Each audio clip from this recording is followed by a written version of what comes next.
All right, I think we could get this party started. So, good evening, everyone. And so, a few reminders. First of all, this meeting will be recorded and posted on YouTube. So, if you don't want your face on YouTube, please feel free to turn off your camera. And we have a lot of special guests here tonight, and we have specifically two guests from the MTA who are coming to talk about the F&M swap, the anticipated F&M swap. And I just want to remind folks that even though they're MTA and we have a discussion much later about the Queens Bus Network redesign, please hold back any questions about Queens Bus Network redesign or Queens Bus changes for the first while they're here, because they're here specifically to talk about the F&M swap. And Peter, did I miss anything, or can we get the show on the road? No, I think you got everything and you're good to go. All right, so I'd love for Patrick and Ruby to introduce themselves and just take it away. Great, thank you. So my name is Ruby Benitez. I am a Assistant Director for Government and Community Relations for New York City Transit. Previous to this, Lucille Songhai used to be the Assistant Director for the Queensboro rep. I'll be the new Queensboro rep. So any issues you have with the buses, New York City subways, I'll be your rep moving forward. And then I'm gonna punt it to Patrick to introduce himself, and then I'll say a couple of words to table set the meeting, and then Patrick will follow with the presentation. Patrick? Thanks, Ruby. Hi, everyone. My name is Patrick Scalise. I'm a principal transportation planner with New York City Transit, focused on the FM Swap project.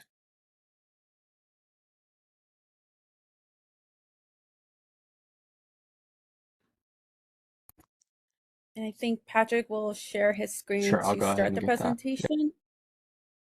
And while he's doing that, we'll give him like a minute, a couple of seconds.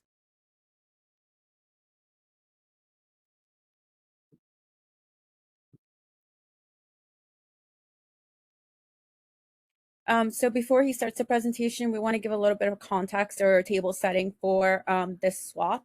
So we come to the community board to let everybody know of the F&M swap. Prior to this, we've been having conversations with elected officials and local community stakeholders for the past year and a half.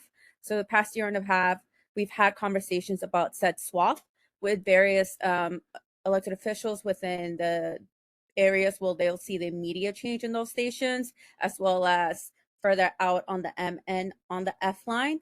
And we are now here to let you know from those said conversations. We've had them initially, and then we gave briefings on the proposal itself.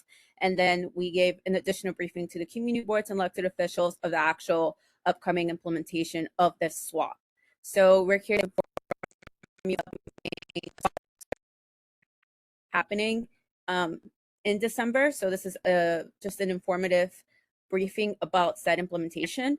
And I'll let Patrick lead the presentation to inform of how that looks like and how it will affect Community Board 6.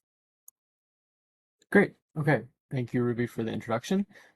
So yeah, I've got a few slides here, should be 10 or 15 minutes. So I think that, not sure what the ground rules are, but I think if we go through it in one go, then we'll probably have more time for questions at the end, and happy to take any questions from the assembled committee members. Okay, so first, just sort of setting the stage for what we're talking about when we're talking about this service change with the FM swap. So you can see here we have sort of a diagram of the subway system, and when we talk about the FM swap service change, we're only talking about them changing their service patterns within that red circled area that I'm showing here. So outside of that red highlighted zone, the F is going to stay the F, the M is going to stay the M, and it's only in this area sort of on either side of the East River where we're going to be swapping the routes. So if we zoom in and sort of see a simplified diagram of how the tracks are laid out here, we can start to see a little bit of the motivation for why we want to do this change. So just to orient ourselves, we have Roosevelt Avenue and the Queens Boulevard line on the right-hand side, and then we have Manhattan and the various north-south trunk lines in Manhattan on the left-hand side of the screen, with the East River tunnels in the middle. Top to bottom, there's 3 tunnels that Queens Boulevard trains can take. There's the 63rd Street line, there's the 60th Street line, which is taken by the R train today. And the bottom is the 53rd Street line, which is used by the E and the M. And looking at the current service patterns here, connecting the Queens Boulevard lines to Manhattan, we can see there's some complicated merging that happens around the Queens Plaza area. And actually that merging that happens limits the reliability across all of the E, F, M, and R lines. So just for example, I don't know if you can see my cursor, but if we say follow the path of an M train going into Manhattan, it's running together on the local track with the R. And then after 36th Street, goes into Queens Plaza, and then has to merge in with the E, which is coming off the express track before they can go into continue into Manhattan together using the 53rd Street tunnel here. But there's also merges going the opposite direction, Queensbound. So if we follow the F train from Manhattan, for example, takes its normal route north from Rockefeller Center, goes across the 63rd Street line, serving Lex 63rd, Roosevelt Island, 21st Street Queensbridge, and then after 21st Street Queensbridge, it has to merge in with the E train before continuing out further into Queens on the Express. And so oftentimes maybe when you've sort of been maybe on the F going into Queens and you're sort of stuck in the tunnel for a little bit unexplained, that could be just the merging that needs to happen. Two trains can't be in the same place at the same time, right? And so just like at a traffic intersection, trains have to wait at signals for one another to pass. This slide is what the service is going to look like after we do the FM swap. And the whole point is to clean up that complicated merging around Queens Plaza. So even just visually, if I flip back and forth, right, this is current, this is the future, you can see it's just sort of more straightforward way to run the trains. So what that change will be is that the E and the F will stay together on the express track all the way through the 53rd Street line into Manhattan before splitting off onto the 6th and 8th Avenue lines. And then replacing the F on the 63rd Street line will be the M. So the M and the R will still be together on local track, but rather than going to Queens Plaza after 36th Street, the M is instead going to go to 21st Street Queensbridge, Roosevelt Island, Lex 63rd, and 57th Street before continuing its normal path in Manhattan. So this is what service will look like after the FM swap. So that's a lot of detail. So we're going to recap it all in text here on this slide. So the FM swap is a new service pattern that's in effect weekdays only. This will be a weekday only service change between approximately 6 a.m. and 9:30 p.m. During those times, the F will run via the 53rd Street line, serving Court Square, Queens Plaza, Lex 53rd Street, alongside the E train. And then replacing the F on the 63rd Street line will be the M train, serving Roosevelt Island, 21st Street Queensbridge, etc. During nights and weekends, there'll be no change from current service. The F will run via the 63rd Street line, and it does today. And the M will run between Metropolitan Ave and either Essex Street or Myrtle Avenue, like it does today. And again, the changes of the FM swap are limited to the 53rd Street and 63rd Street lines. On Queens Boulevard, the F is going to be express, the M is going to be local, and there's no change to service in Manhattan on 6th Avenue. So if we sort of take the station's perspective and ask the question, okay, if which groups of customers, right? If this is my home station, am I going to see a change?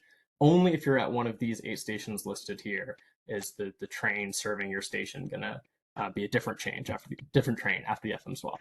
So on the left-hand side, we have the current groups of stations served by these are 63rd Street stations served by the F train that will now be served by the M train on weekdays after the FM swap. And then conversely, because it's a swap, these stations listed in the bottom left currently are served by the M alongside the E train, and then after the FM swap, they'll be served by the F train along with the E. Just a little bit of context about why we're making this change now. So some of you may recall a year or two ago, there was a long-term track reconstruction project around Roosevelt Island and the 63rd Street line. And during that project, we rerouted the F train to run with the E on 53rd Street, similar to what we're going to be doing with the FM swap, basically partially doing an FM swap.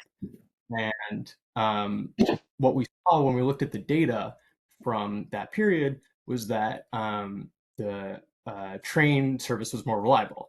The running times were more consistent. Trains were getting between stations faster, and in the peak periods, there was better on-time performance. And so that gave us the confidence that this would be a good service change to pursue on a permanent basis. So the FM swap is going to, like any service change, will have some impacts to customers. And the good news is that the FM swap has really broad benefits. So because it's reliability focused and it improves running times, that it's going to improve service on Queens Boulevard for all the hundreds of thousands of daily riders on the EF M&R lines. We did some modeling too of sort of what our current trips look like on the subway system with current service, and then compared that to the future service. And that modeling showed that we should expect a net travel time savings for customers. So more minutes will be saved after the FM swap compared to today. It'll also reduce crowding for riders at 63rd Street stations. That's basically because the M train is just a little bit less crowded than the F is, because the M is the local. And it also introduces direct service between the 63rd Street line stations and Queens Boulevard line local. So basically, for as long as 21st Street Queensbridge has been connected to the rest of the Queens Boulevard line, it's always been served by express trains. So this is a new opportunity to sort of introduce some connectivity that's never been done before while using the current system we have today. There are some limited drawbacks, like any service change. So although the vast majority of riders do benefit from the change, there are some riders, a very small fraction, 2%, who would have a travel time increase of 4 minutes or longer. And then also some riders who currently have the F train by itself on 63rd Street will in the future have the M train by itself. There's a slight difference in the peak hour frequency between the M and the F trains, with the F becoming a little bit more frequently than the M. But we're going to be actually adding some M service to try to narrow the difference in frequency between those two lines, so that we're doing sort of giving the best service possible to customers who will have the M train instead of the F train after this change. So just some targeted notes for the area in CB6. So there's no change to subway service for the stations in this area, but sort of downstream, the M will now be the direct connection to the 63rd Street corridor and to the transfer at the Q train for those weekday hours when the FM swap is running. And then if customers want to reach Queens Plaza or Court Square and sort of the Long Island City area, they can take the E, F, or R. All three of those will go to Queens Plaza, and the E and the F will both go to Court Square. So Ruby, I'll hand it over to you. Right. So thank you for that, Patrick. So currently, we just want to go over where we are in terms of the schedule and the next steps. So we're going to backtrack a little. As of May of 2025, we had begun our public outreach. So we had informed elected officials, community boards, and local stakeholders of the upcoming service change that we want to implement. From then, we are now in the fall of 2025, where we're presenting the plan to the MTA board, and we're going to continue our outreach as we are doing right now with the community board 6 right now in Queens and other community boards and other local stakeholders. So from now till December of 2025, when we're implementing the swap, is when we'll be doing a lot of outreach efforts to inform folks of the upcoming service change. So when it comes to outreach efforts and how that's going to look like within the system, we can go to the next slide. So yeah, so our focus now is heavily on informing customers and about the swap that's happening in December, but also how that's going to look like in terms of our communication efforts. So we're going to be publicizing across all our channels. Look ahead posters, those are the posters you might see at the station when there's an upcoming service change.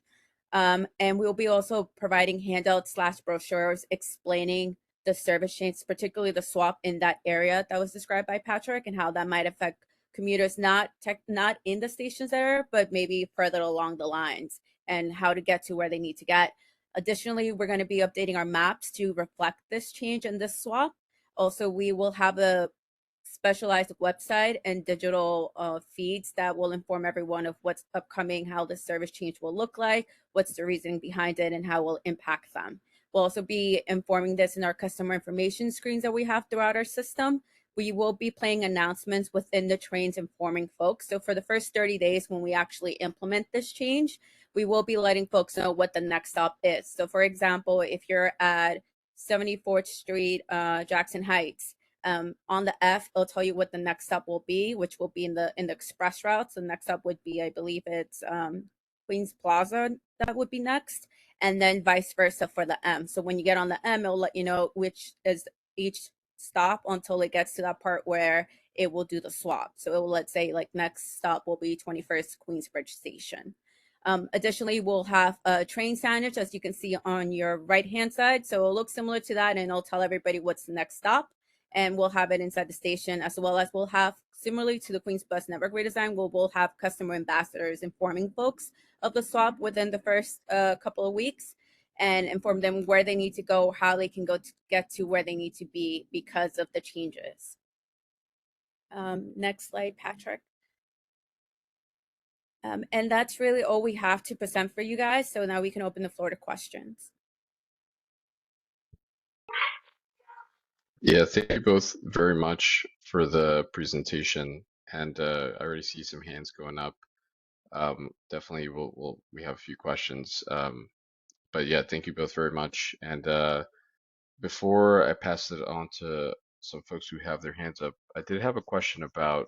I did read the letter, and a lot of the content you presented it's very aligned with the letter your colleague Luke wrote back to us with our addressing our concerns.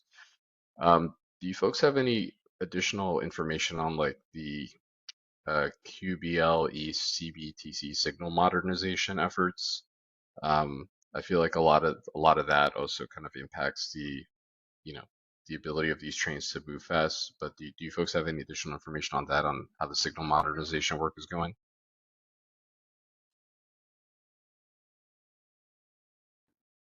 I don't have anything in particular to be shared right now during this this meeting, but I can get you more information of where our efforts are and how we're going along with it. I know we're still doing a couple of work, and it also has to do with our service. So I can get that to you guys later via email, and I can get that information, tell you how that's going.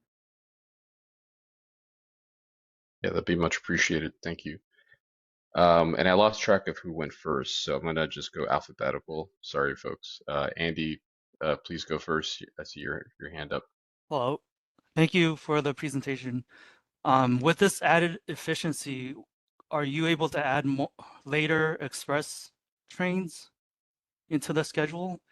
And second question is the 9:30 time, does that start at the end of the track? Like when it hits 9:30 and the next train will start the new route at the end of the track instead of like in the middle of the track route?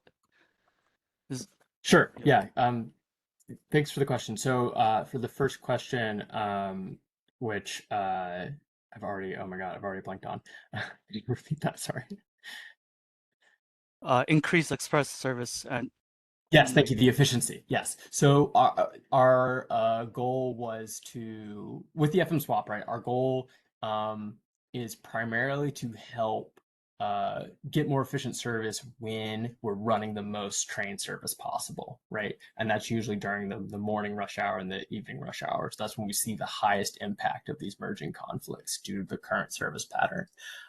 So we wanted to be sure to attack that, but we didn't want to make changes to the express span of the F service to the extent possible. So for when this is implemented now, we're not touching the express span of F service. We're leaving that as is, and we're really focused on doing this during the weekday daytime hours when we're running sort of the maximum level of service on Queens Boulevard. The second question is, I'm so sorry, can you remind me again? You said the change stops at 9:30, so at the end of the Yes. track, does it Where does is it it measured? switch? Yes. So That's sort of an approximate time point, and we'll be sharing more detailed information on the project website as we get closer to that go live date. But that's the 9:30 time is sort of more like the Manhattan time, and there will be some differences to by train direction, just because of how the transitions between PM peak service and overnight service go. But again, you can visit the website in the coming weeks, Will and it we'll have more detailed information there. will it train in service when it gets to around 9:30 suddenly change, or it'll continue the route it started at 8:45? So the trains in service will not change their route in terms of the schedule. So when the train leaves its first stop, it's going to know what its last stop is basically, and that'll be consistent across the entire trip. Thank you. Next up, Herb.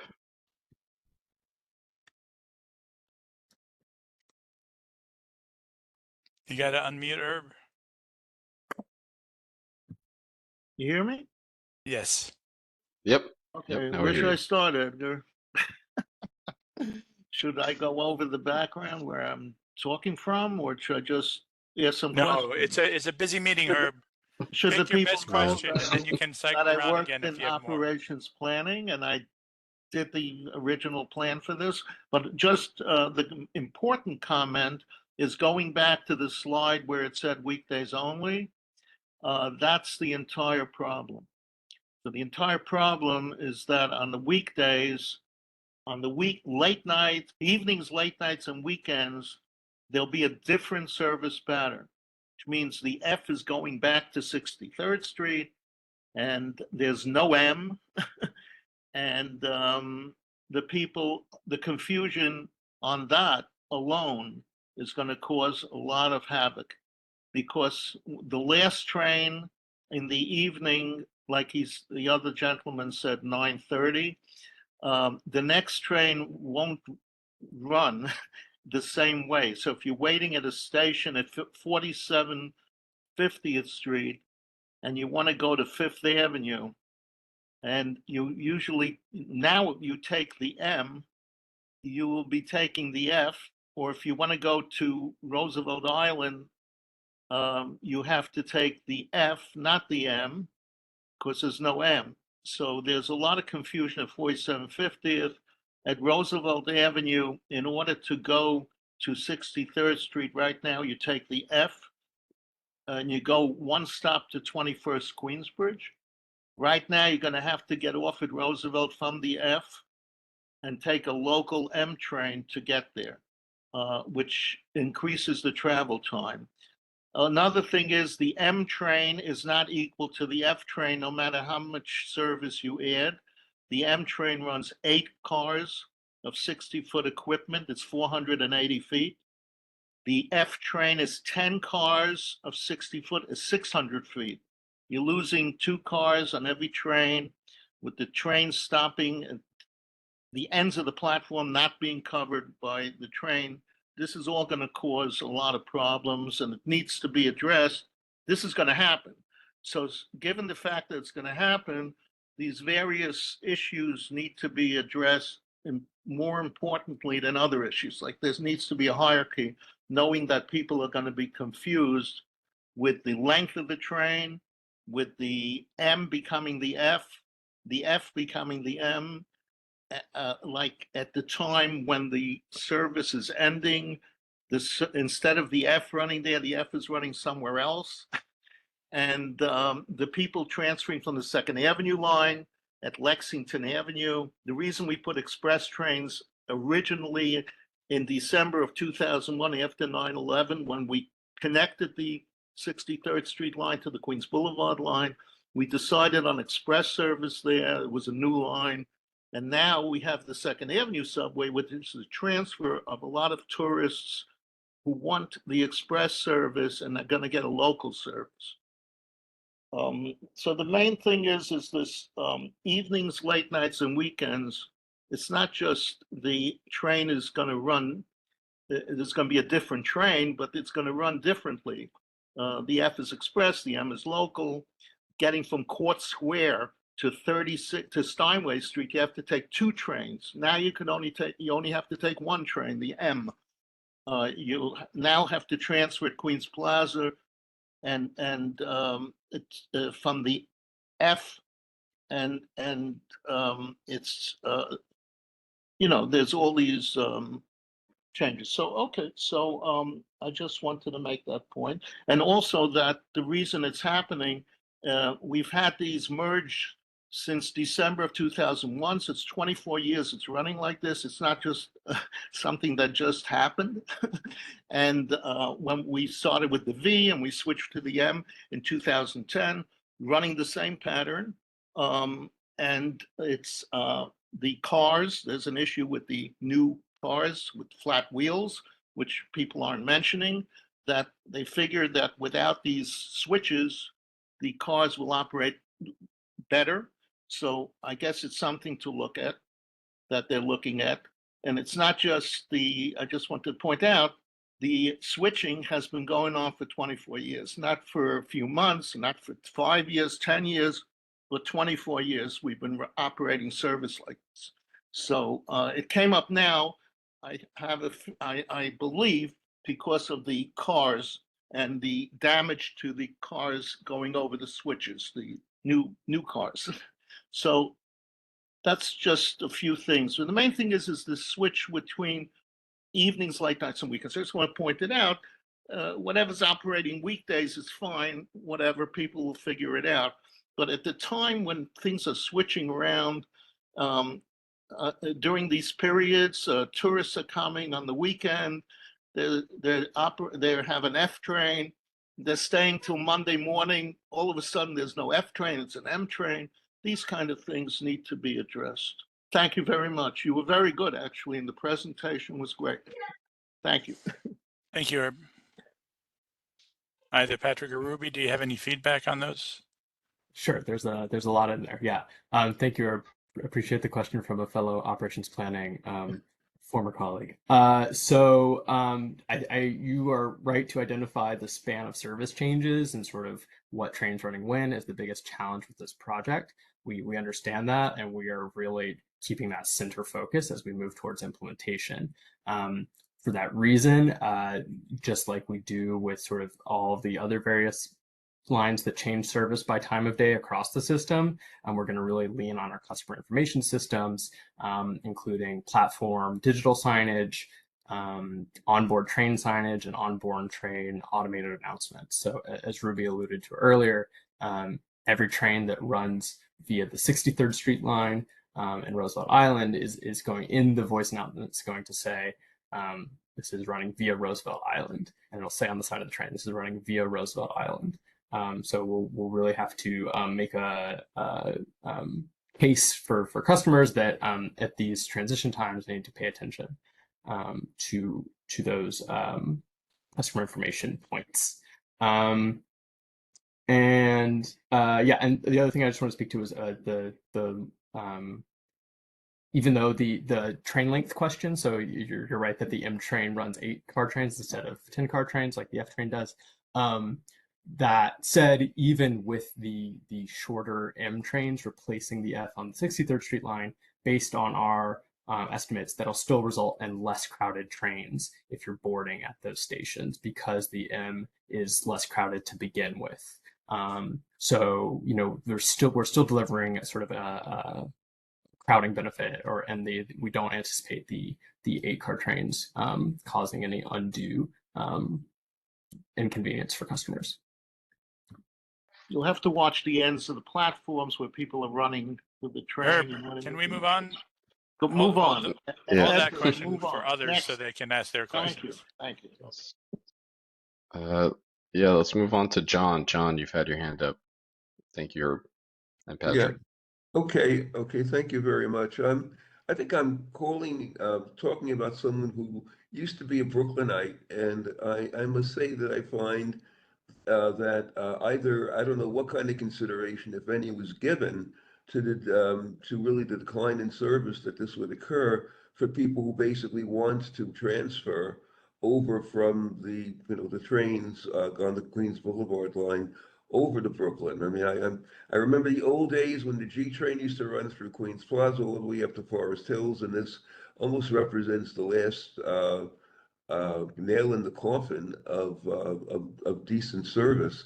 Currently, if you're on the local trains, and in Board 6, it is 67th Avenue and 63rd Drive, but also it affects the Woodhaven Boulevard, Grand Avenue, and Elmhurst line. One could take the M train all the way to the well, what used to be the 23rd and Ely station. Now I guess it's Court Square.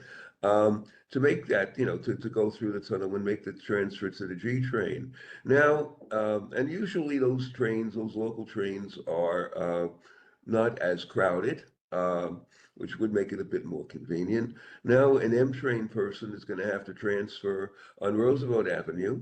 Roosevelt Avenue is already a very heavily utilized station. The trains that are going to go through Court Square are going to be express, that are going to be significantly more crowded.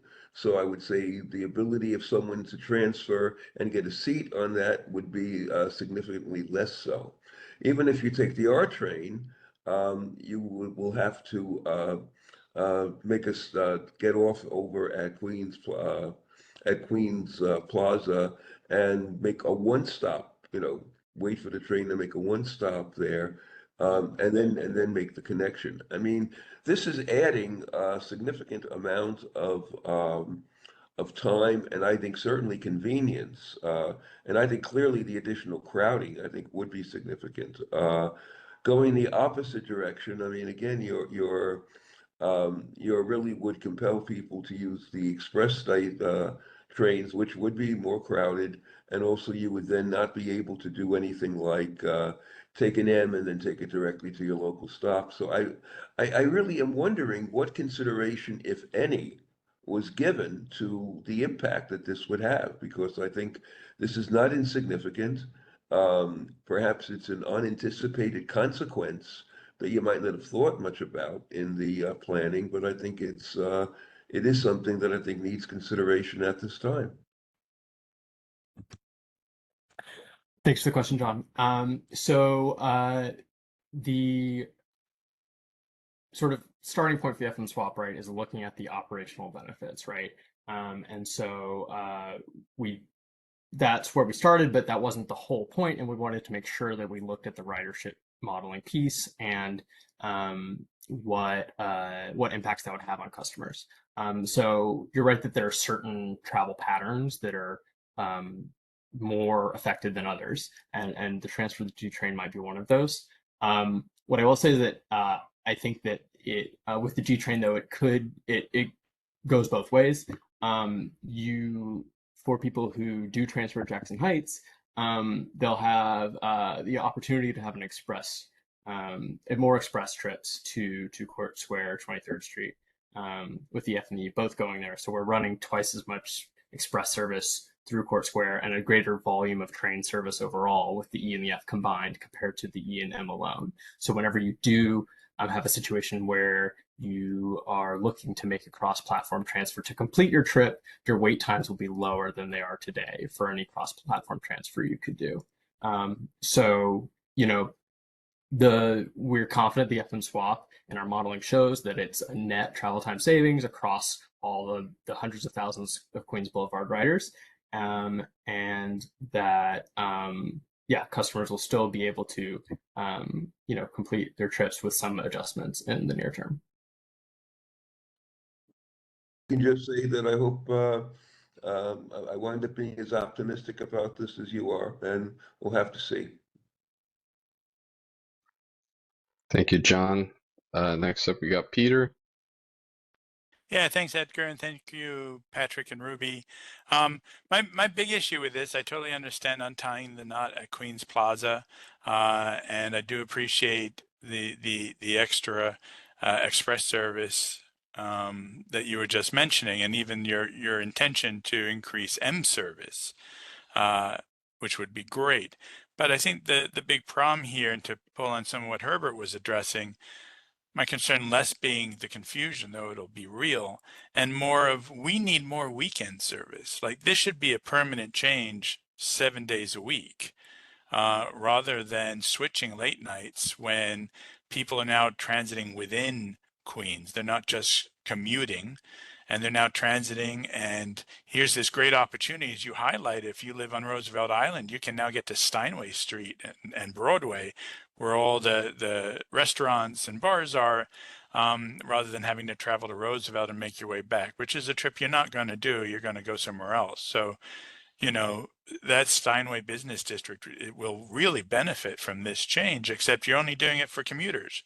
We need it late nights and weekends when people who live here, and we have a shortage of trains on the weekends. I mean, during the weekday, the rush hours are punctuated with heavy volume, but on the weekend, you have you have a steady and increased volume throughout almost the whole day. There's never a time I go down onto the platform or a Saturday and Sunday when there aren't lots of people standing there waiting for the next train because headways are so large. So, you know, I know it's going to be budget issues. No one's funding the extra train sets and crews, but I definitely want you all to take it back that we really need that service on weekends, and that when the opportunity arises, that should be the goal, to implement this change full time, 7 days a week, and get us weekend and late night M service. Thanks. Thank you, Peter. Next up, I we mean, if got they want to Saba. speak to that at all, if they Oh, have anything to share, oh, that I'm Yeah, interested. sorry, I But was trying to, and I was on mute. sorry. Yeah, sorry Oh, to for the confusion there. I'll just briefly just say, Peter, thank you for the comment. Yeah, right now we're doing it. You know, as you identify, it's partially because this is when the M train runs on Queens Boulevard. So making any changes to that is going to have a budgetary impact. There's also, in addition to that, all the weekend work that nights and weekend work that we need to get done on the Queens Boulevard line, and throwing more trains into the mix makes that really prohibitive in a lot of cases. But that said, we'll absolutely monitor ridership levels continuously once this goes in, and especially once some of the work like the Queens Boulevard East CBTC upgrades are completed. If there's an argument to revisit some of the decisions around this, that's something we're ready to do. great, thank you very much.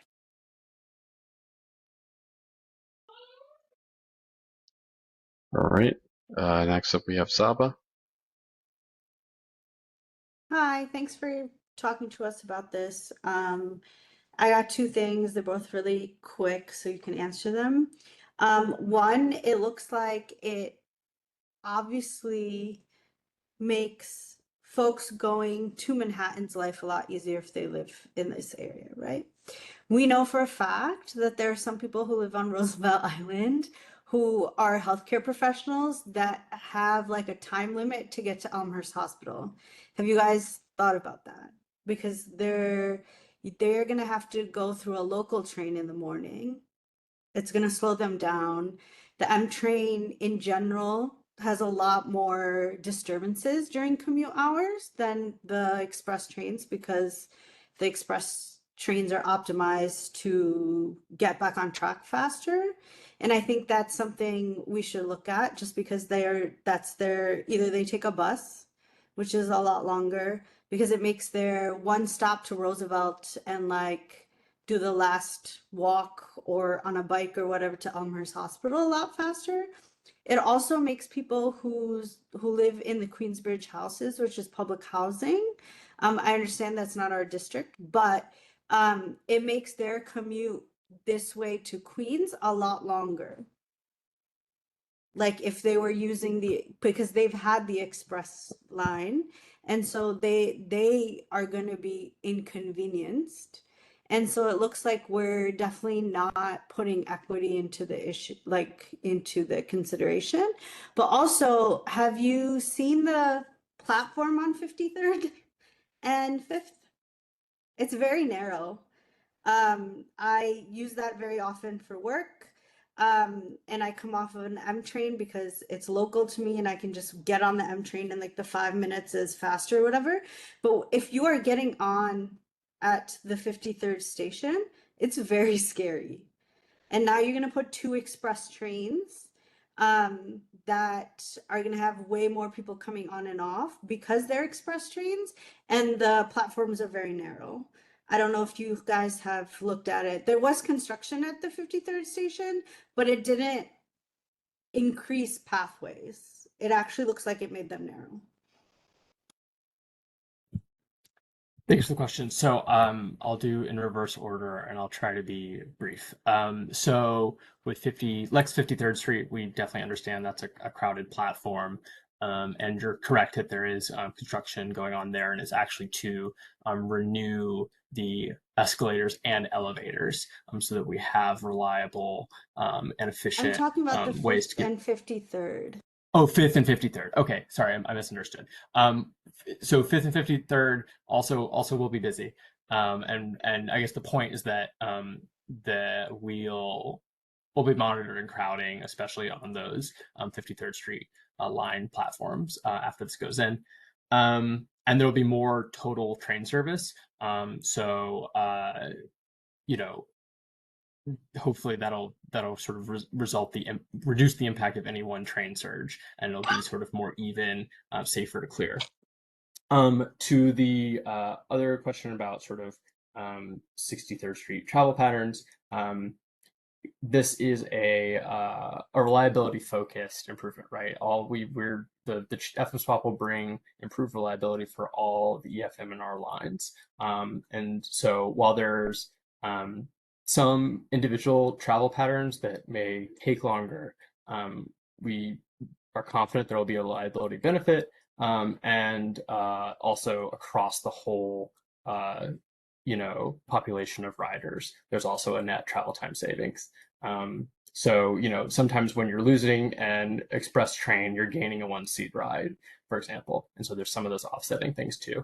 Any service change is going to require some adjustment, and we're hopeful that people will be able to, adjust their trips as needed.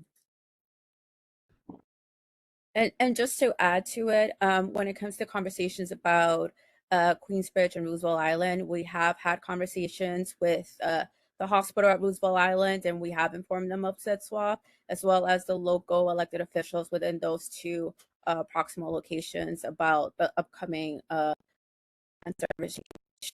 We're also trying to get for Queensbridge, we're trying to create a bridge and a connector to the adjacent stations that are next door to them, because at the moment they don't have a direct or frequent train service that will get them to like 36th Street or Steinway or 46th Street. They don't have the connectors at the moment right now. So we're trying to bridge that for them because it's really within their neighborhood in that area. Because at the moment, they'll have to take the F all the way to Jackson Heights and then transfer over to an M to even reach those set stops. So we're trying to open the avenues of like locations and pinpoints for folks even on like a Roosevelt Island and Queensbridge. And when it came to 5th Avenue and 53rd, we are replacing escalators at the end of the line. So that's why you may be seeing that the station is a little, or the where you get on, it's a little shorter. They're fixing the escalators at both ends, and that should be targeting by the end of or beginning of next year that it should start clearing out, or you'll start seeing it come back to where it was before this. That station tends to, during rush hour, just have huge headways.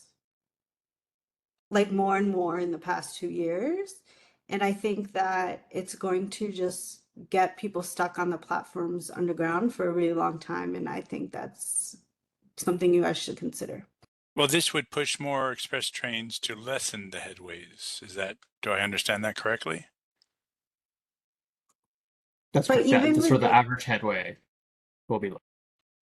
even the E sometimes during express like rush hours, it's like 13, 14 minutes because of problems through the system. And I think even at our station, when we were told that we were going to get an R at like 63rd, the headways would be 8 minutes. We haven't seen that. Yeah, no, we haven't.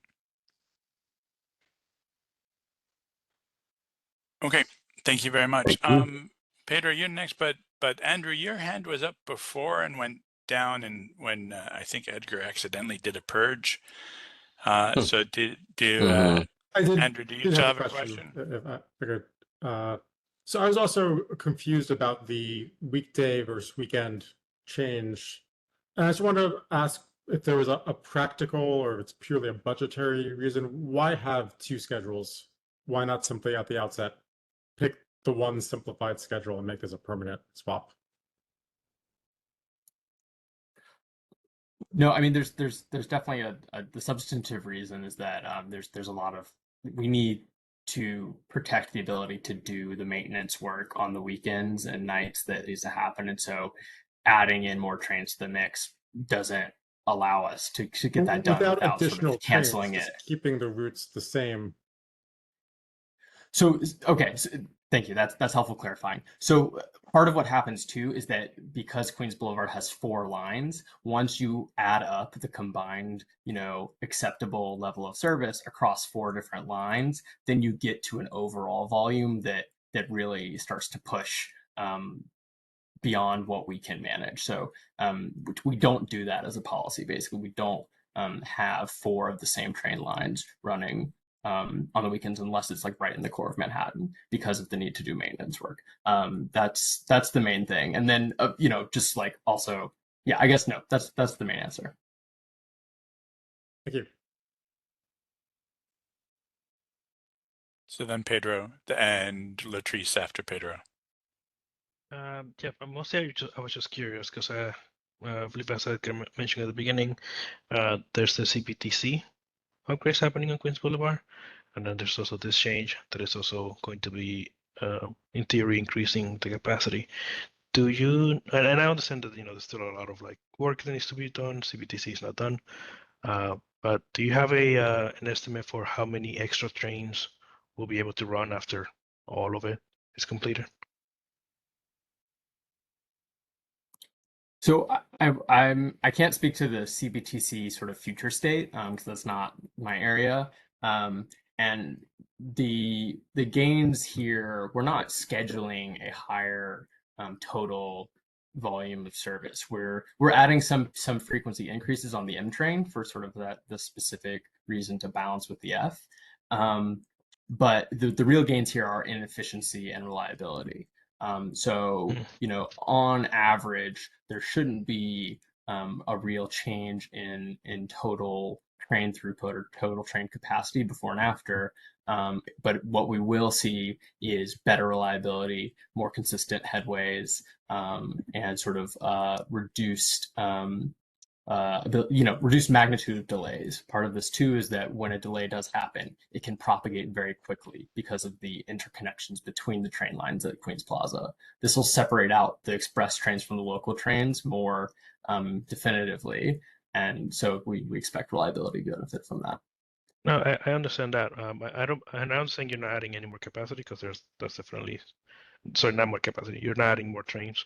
Because that's definitely a different question. I'm also just curious if there has been if you have thought of like how many possible trains in the future this could add in terms of capacity. But you just mentioned you don't know anything about CBTC, so I'm guessing you guys haven't thought about that. You're only thinking about this from reliability. Okay, thank you. Thank you, Pedro. And Latrice. Hello. I guess that kind of undercuts what I was going to ask you about because I think this proposition is a good idea in theory, but I don't see how this change alleviates issues at the 36th Street interlocking. And so that ties into CBTC, which may or may not be your lane of expertise. And if it isn't, I understand. But I just don't see how this alleviates traffic jams in that area. Sure. Yeah, thank you for the question. Let me go back to one of my diagrams. So can you see the current merges slide here? Yes, I do. I am very familiar Great. with this Okay. area. Okay, fantastic. So you're right that there will still be a merge between the M and the R after the FM swap, right? That's what's highlighted sort of in the orange yellow there on the top.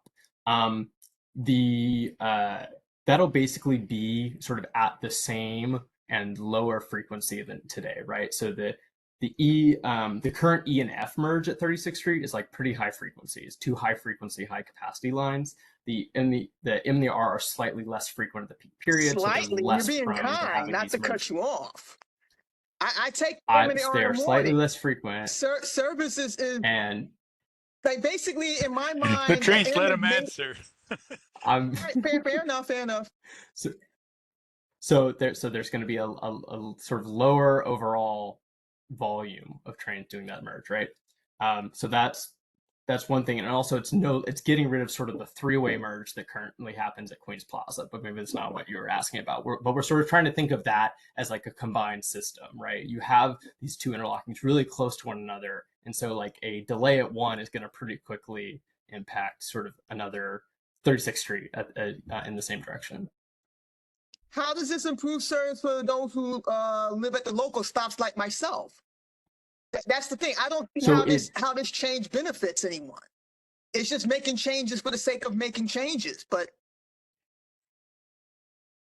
so what I would say about the benefits to local stations in particular with regard to this merging question is reliability, right? So right now you can have situations where you get a tangle of the E and the M and the R around Queens Plaza.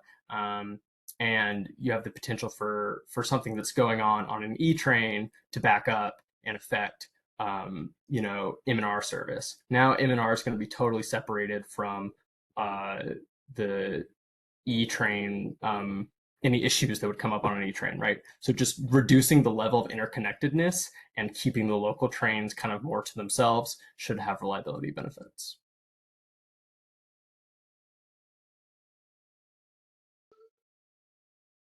All right. Thank you very much. The board is clear, so no other questions. Patrick and Ruby, thank you so much for making this presentation. Please take our comments back. As you can see from the comments, this is a well-informed board. We pay a lot of attention to how our transit runs through our district. We're hoping that this actually does translate into the improvements in service that you all are hoping it will. And yeah, I mean, hold on to that idea about getting us permanent full-time M or an equivalent service weekends and late nights. We really need that because there's a problem right now in our district. But thank you very much. Thank you. Thank you Thank for you, having us. folks. Thank you, everyone. Bye. All right. Now we have another presenter. Thank you so much for your patience, Emily. Emily, if you don't mind, introduce yourself and take it away as soon as you can. Thank you very much for waiting for us to. Yeah, thank you, move this Emily, along. and welcome. Yeah, no, absolutely. It was a really insightful discussion, so I appreciate it. I am going to try to share my screen. And let's see. Okay, so hello, everybody. My name is Emily Chinge. I'm one of the community organizers at Open Plans. We are a nonprofit here in the city advocating for better public transportation, safer streets, and joyful public spaces in all neighborhoods. So really excited to talk to you all today about one of our campaigns, which is on low traffic neighborhoods, and really kind of what that looks like for New York City, for Queens Community Board 6.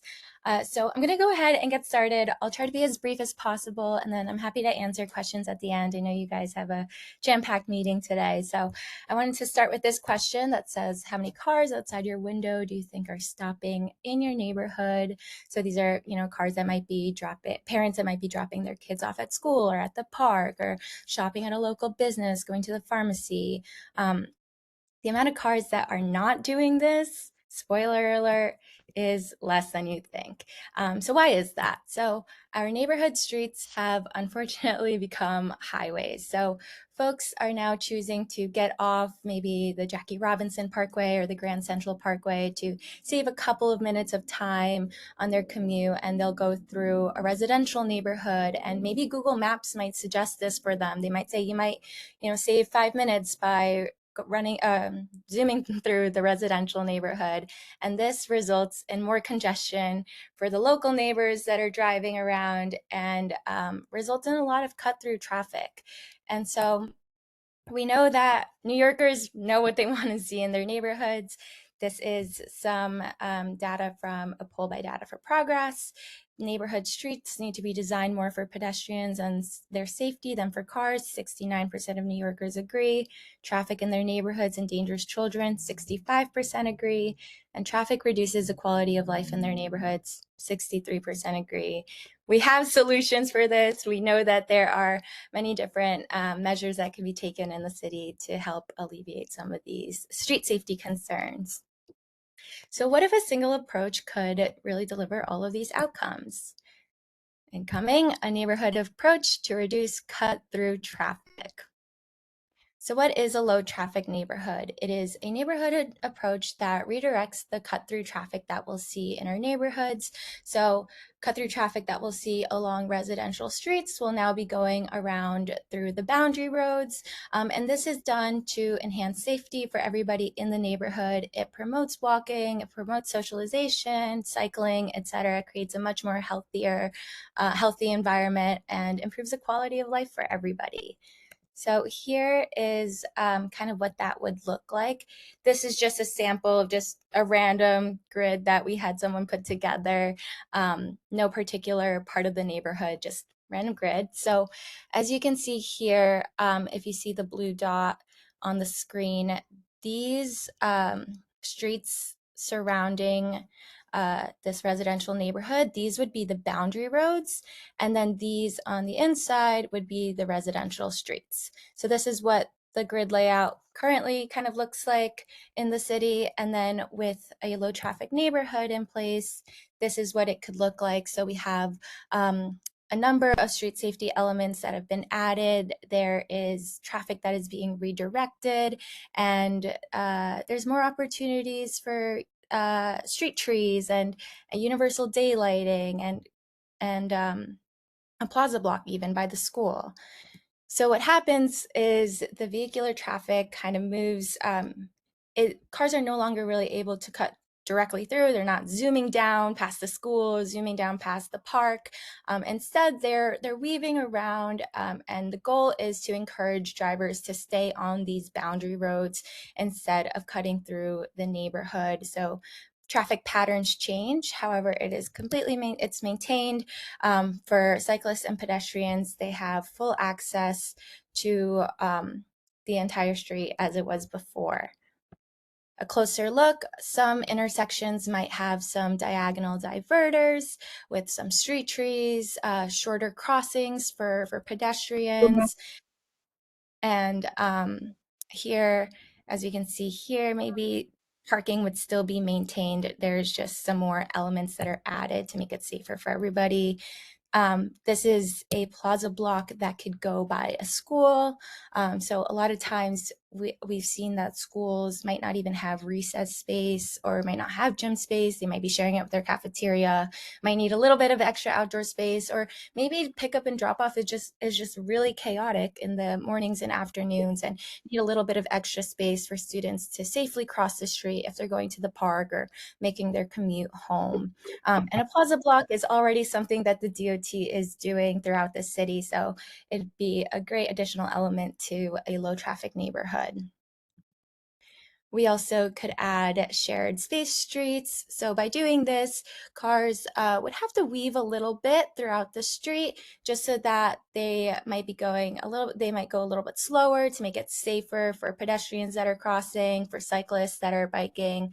And again, here you could see that parking can still be cars can still park on the sides if they choose to. You can even add a bike corral, some rain gardens, etc.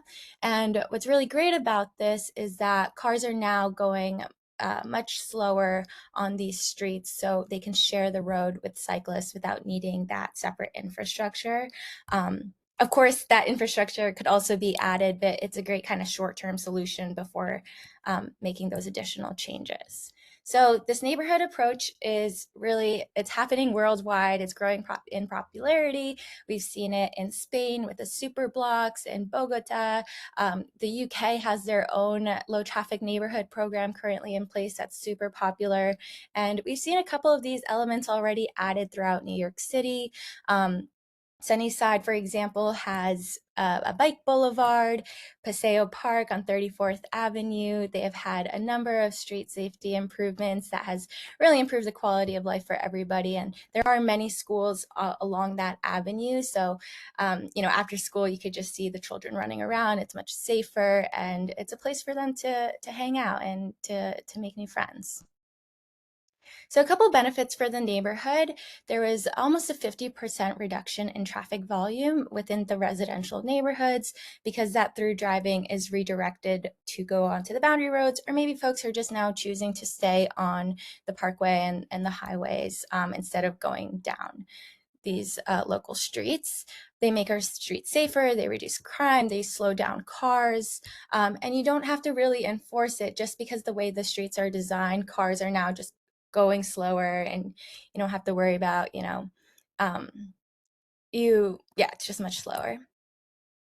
Air quality is also improved because there's less exhaust in the neighborhood. It boosts active travel and it has a number of health benefits. So folks that might have once thought, oh, I'll just go to the pharmacy, I'll just drive to the pharmacy. Maybe now they're choosing to walk because the way the streets are designed, makes it more inviting and allows for people to it gives them more options and modes of transportation.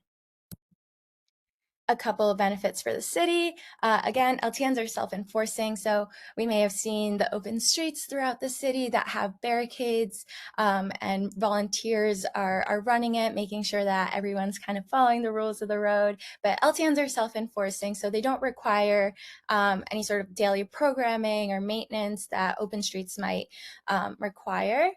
That extra space goes right back to the community. So there's more spaces for people to gather, for activities, street seating, bike corrals even, maybe even more greenery, street trees and rain gardens, for example. And as I mentioned, with lower traffic volumes and speeds, the streets, you don't necessarily need to have that separate bike infrastructure anymore because everyone's kind of respecting the road, going slower, watching out for pedestrians, etc. So it is, if maybe a bike lane doesn't necessarily make sense on a very narrow road, this is a great solution as well. And LTNs are inexpensive to implement. So as I mentioned, DOT already does a lot of this throughout the city, and a lot of it really is just paint on the ground, planters, maybe some flex posts. So it does end up being more cost efficient than doing some more expensive capital projects. A couple points on what LTNs are not. They're not pedestrianization, so they're not like the open streets. They're self-enforcing. As mentioned, they do not require removing parking. So I know in the graphic I shared, there were some elements that did require that, but LTNs don't necessarily need to require parking to be successful. There are additional improvements that you can create, but not necessary by any means. They do not prohibit vehicle access, so cars are still able to park where they need to and drive up to where they need to go if they need to drop a neighbor off or pick something up right in front of outside of their apartment. They can easily do that without having to worry about being blocked off. And LTNs do not reduce emergency response time. So if anything, because there is less overall congestion on the road, emergency vehicles are able to get to where they need to go at a much faster pace, and it does not interfere with their access to the neighborhood. So what about New York City? So as mentioned, New York City already applies a lot of this throughout the city. Paseo Park, they have slow streets, they have bike boulevards, and like in Sunnyside, for example. There's also, they also have diverters, chicanes, contraflow bike lanes. They're able to redirect the traffic flow. So what a low traffic neighborhood does is they just add all of these elements into one neighborhood to really amplify the impact that it has. So instead of just daylighting one intersection here and another in another pocket of the neighborhood and adding a bike lane somewhere else. By being a little more strategic and doing it throughout the neighborhood, neighbors from all corners can really feel the impact and see the benefits in real time. So I'd love to open it all up to see if you have any questions, to see how your neighborhood could maybe benefit from a low traffic neighborhood treatment. I'm curious if folks have any potential boundary roads in mind, corridors that you might feel might might make sense to be a boundary road, or areas that already have safety issues that could benefit from this sort of treatment. And yeah, thank you. Thank you so much, Emily. Actually, the board lit up with a lot of hands. So Richard is first, and then we're going to do Pedro, John, Herb, Andy, Howard, and Saba. Go ahead, Richard. Thank you. Thank you for your presentation. I have two questions. The first question is one of the last things you said. You said that this would not slow down emergency vehicles, but at least one of the things you pointed out was what I guess I'll call wavy streets to try and slow down traffic. So I suspect that might slow down emergency vehicles trying to get through in an emergency. And the other question was, based on what you said, and then you said later it doesn't reduce parking. I don't quite see how those two fit. So those are my two questions. Yeah. So for emergency vehicles, the wavy streets that I had mentioned that I'd shared, most of that is paint. I would love to get a second opinion from our strategist on our team and have a more concrete answer for that. But based on our conversations, for the most part, emergency vehicles are still able to get to where they need to go. And they've done this also in the UK. They have very similar models where emergency vehicles are still able to access wherever they need to go. And none of these elements really interfere with that. And then for the second question, yes, there are some elements where parking may be taken away. However, that is not necessary. That is completely optional. With a bare bones low traffic neighborhood treatment, parking is maintained all throughout the neighborhood. So that's completely optional and really up to the neighborhood to decide how they want to design it. There's an infinite number of ways that we can choose to configure a slow street neighborhood. Correct. All right. Okay. Thank you. Pedro. Yes, thank you, Emily. I would add that also one of the reasons why low traffic neighborhoods usually don't affect emergency access is that, yes, you might have to do a wavy thing, but you've reduced the amount of traffic to begin with. And the traffic is usually the thing that slows down the ambulances and the fire trucks and everybody else. So if you remove it but make them do a turn, it's actually way faster than if you don't have a turn but you have a lot of traffic. Now, I am curious about if you guys have any methodologies on how to actually go about figuring out a low traffic neighborhood, because we do have a lot of issues in this neighborhood with traffic. In fact, pretty much every single corner of the area complains about traffic, be it Austin Street, be it Queens Boulevard, be it 108th. It doesn't matter where you're looking. And we were planning on actually having a subcommittee of this committee that essentially focused on trying to figure out how to solve that issue, essentially implement low traffic neighborhoods. So I'm curious if you have any methodologies. And to give you some examples of because you asked about some boundary roads, we do have boundary roads. Some of them are highways, however, like the Long Island Railroad, the LIE, the Grand Central, Drucker Robertson, Union Turnpike, and then you have the Queens Boulevard going through the middle of it. But we do have several different hub points in this neighborhood that we talk a lot in this committee, which is like Austin Street, which for those that you don't know, by the way, the Austin Day, that was kind of like a low traffic neighborhood because it did divert traffic around Austin Street, but it wasn't 100% low traffic neighborhood treatment. And then you have then we have, of course, Queens Boulevard, like I mentioned. Booth Street, which I live near, is another pain point. A lot of speeding between two schools. And then Union Turnpike, Metropolitan are other problem areas. Awesome. Could you do you know the names of the schools by any chance?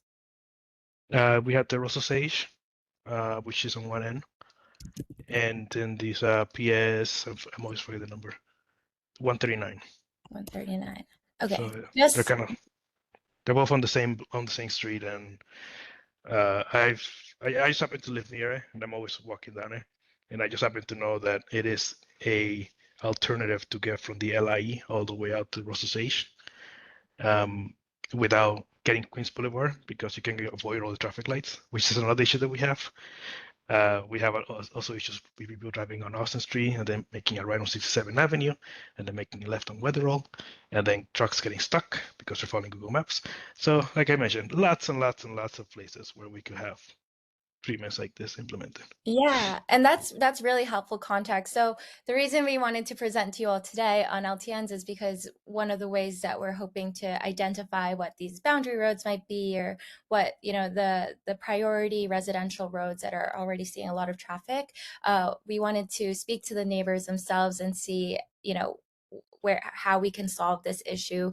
We are also hoping to meet with elected officials as well. We recently got a letter of support from Council Member Juan, and also presented to CB2 in Queens for, you know, support for low traffic neighborhoods. So that's one of the ways, and we're going to continue engagement with the community and kind of work with one another to figure out what the best kind of potential low traffic neighborhood could look like for the neighborhood.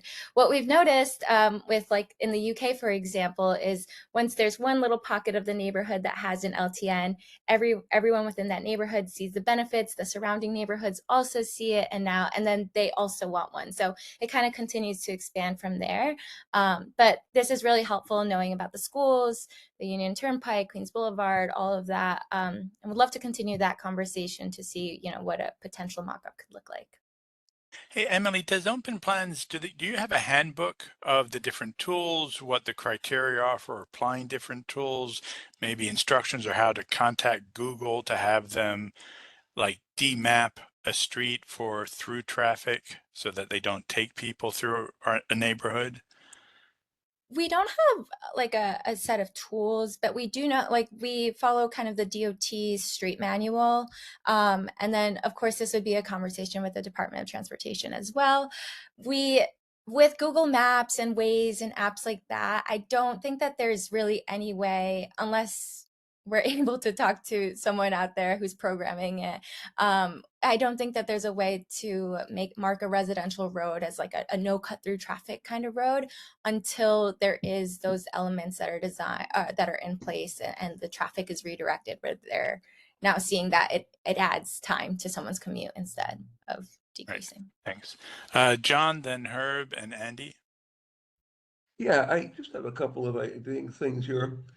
I'm looking at the logic of what you're saying, which is basically to direct traffic away from the strictly local streets into more those that are more of the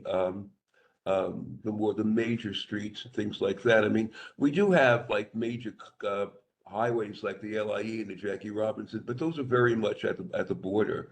But it would seem to me that again, if you assume that we're not going to overall reduce the total amount of traffic that's serving, and doing that is a very complicated issue that is loaded with all kinds of issues, foreseeable and unforeseeable consequences. It would seem to me that one of the better ways of dealing with some of the questions you're saying is by trying to divert, obviously, along with the implementation of pedestrian safety and traffic calming matters, to the extent traffic to the major streets going through our area, such as Queens Boulevard and Woodhaven Boulevard, so that those strictly local streets don't get inundated with additional traffic.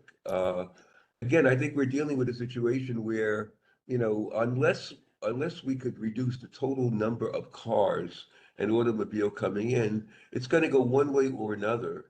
And it's probably better to have those traffic handled with streets that are more equipped to deal with it than those that, frankly, are not. So that's my comment. Yeah, and when I've had the wonderful opportunity to be in Forest Hills a lot this summer, and I did notice that Queens Boulevard is chaotic. We've even canvassed there, and everyone, when we would ask what's the most dangerous street, they'd point right to Queens Boulevard. So I did make a note of that. I'm also making a note of Woodhaven Boulevard. I do agree that those would, be great potential like boundary roads.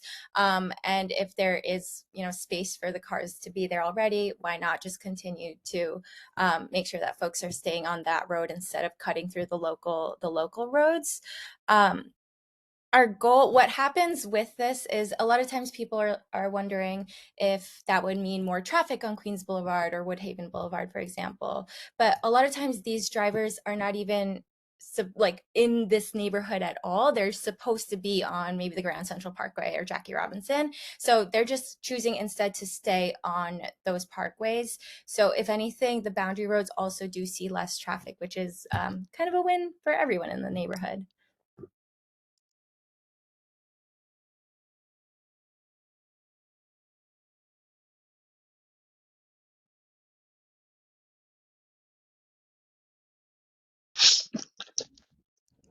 Okay, I think we have is it Herb next?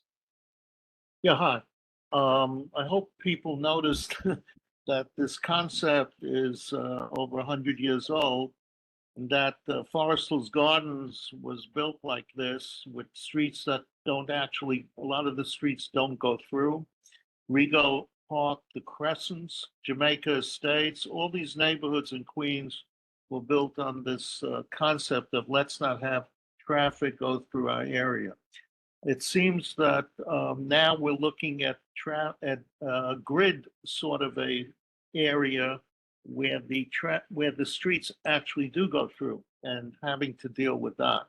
But we should look back and see how this traditionally was handled on these other streets. Also, because it's a grid sort of a thing with um, with these streets not being curved or anything like that, you need the boundary roads to get the traffic. We have a problem with our boundary roads in that we're like reducing the capacity of the traffic on Woodhaven Boulevard. We used to have 3 lanes of traffic. We have 1 dedicated bus lane. So that took away the capacity for some of the cars to get down Woodhaven Boulevard, and the traffic is slower. The bike lanes on Queens Boulevard. So these boundary roads should be addressed so that they're not also made low volume. Therefore, the limited highways should not be the boundary roads. The Long Island Expressway and Grand Central, these are highways that go through an area. But on a small residential area like Court Meyer, which is all grid, 90-degree angles, a street like 108th Street could be a boundary, where 110th and 112th are not. It matters how big you want this low, what is it called, low LTN area to be. You don't want it to be the whole Queens to be LTN, and we're using the Bell Parkway as the boundary road. I mean, you have some sort of a contained area where we can make the interior roads less impactful with traffic.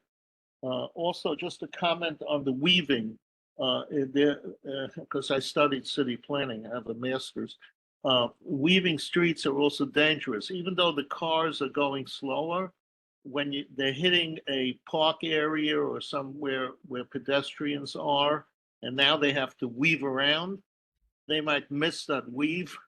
When they're going straight, it's one thing, but to have an area with pedestrians, you'd have to have a barrier, a good barrier, so that the car does not go into that area, you know, by accident and cause more accidents.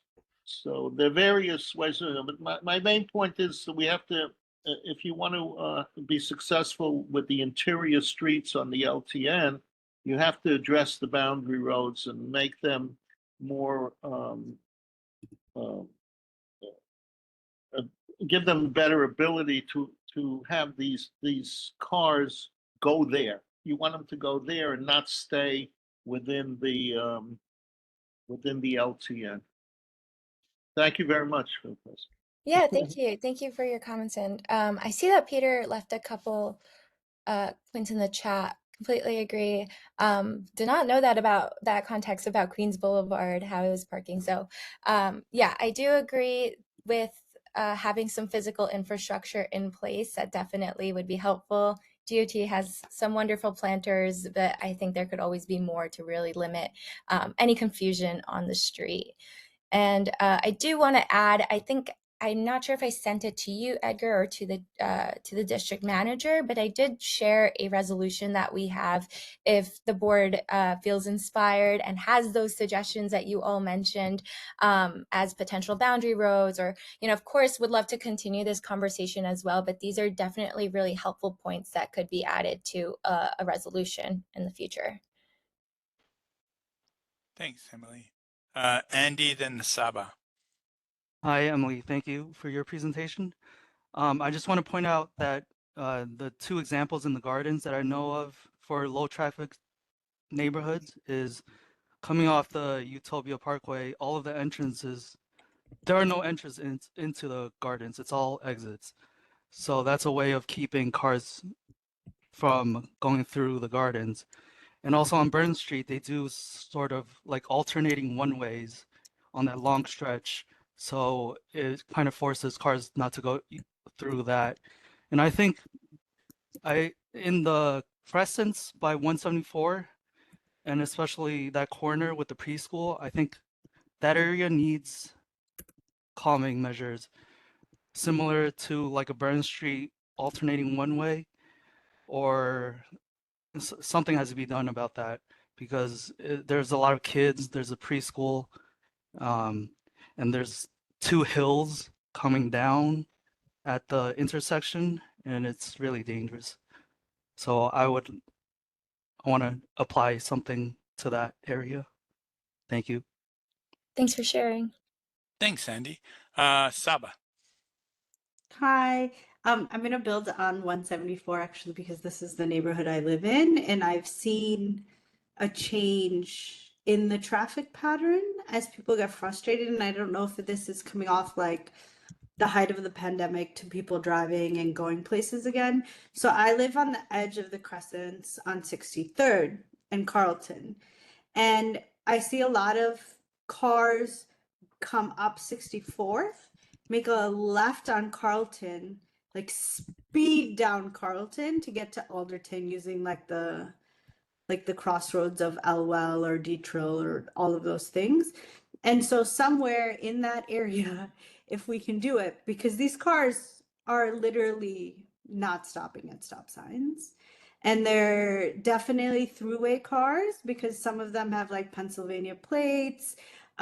They're going to like either Alderton or Woodhaven, and they're choosing to skip 63rd because it's been getting more clogged sometimes.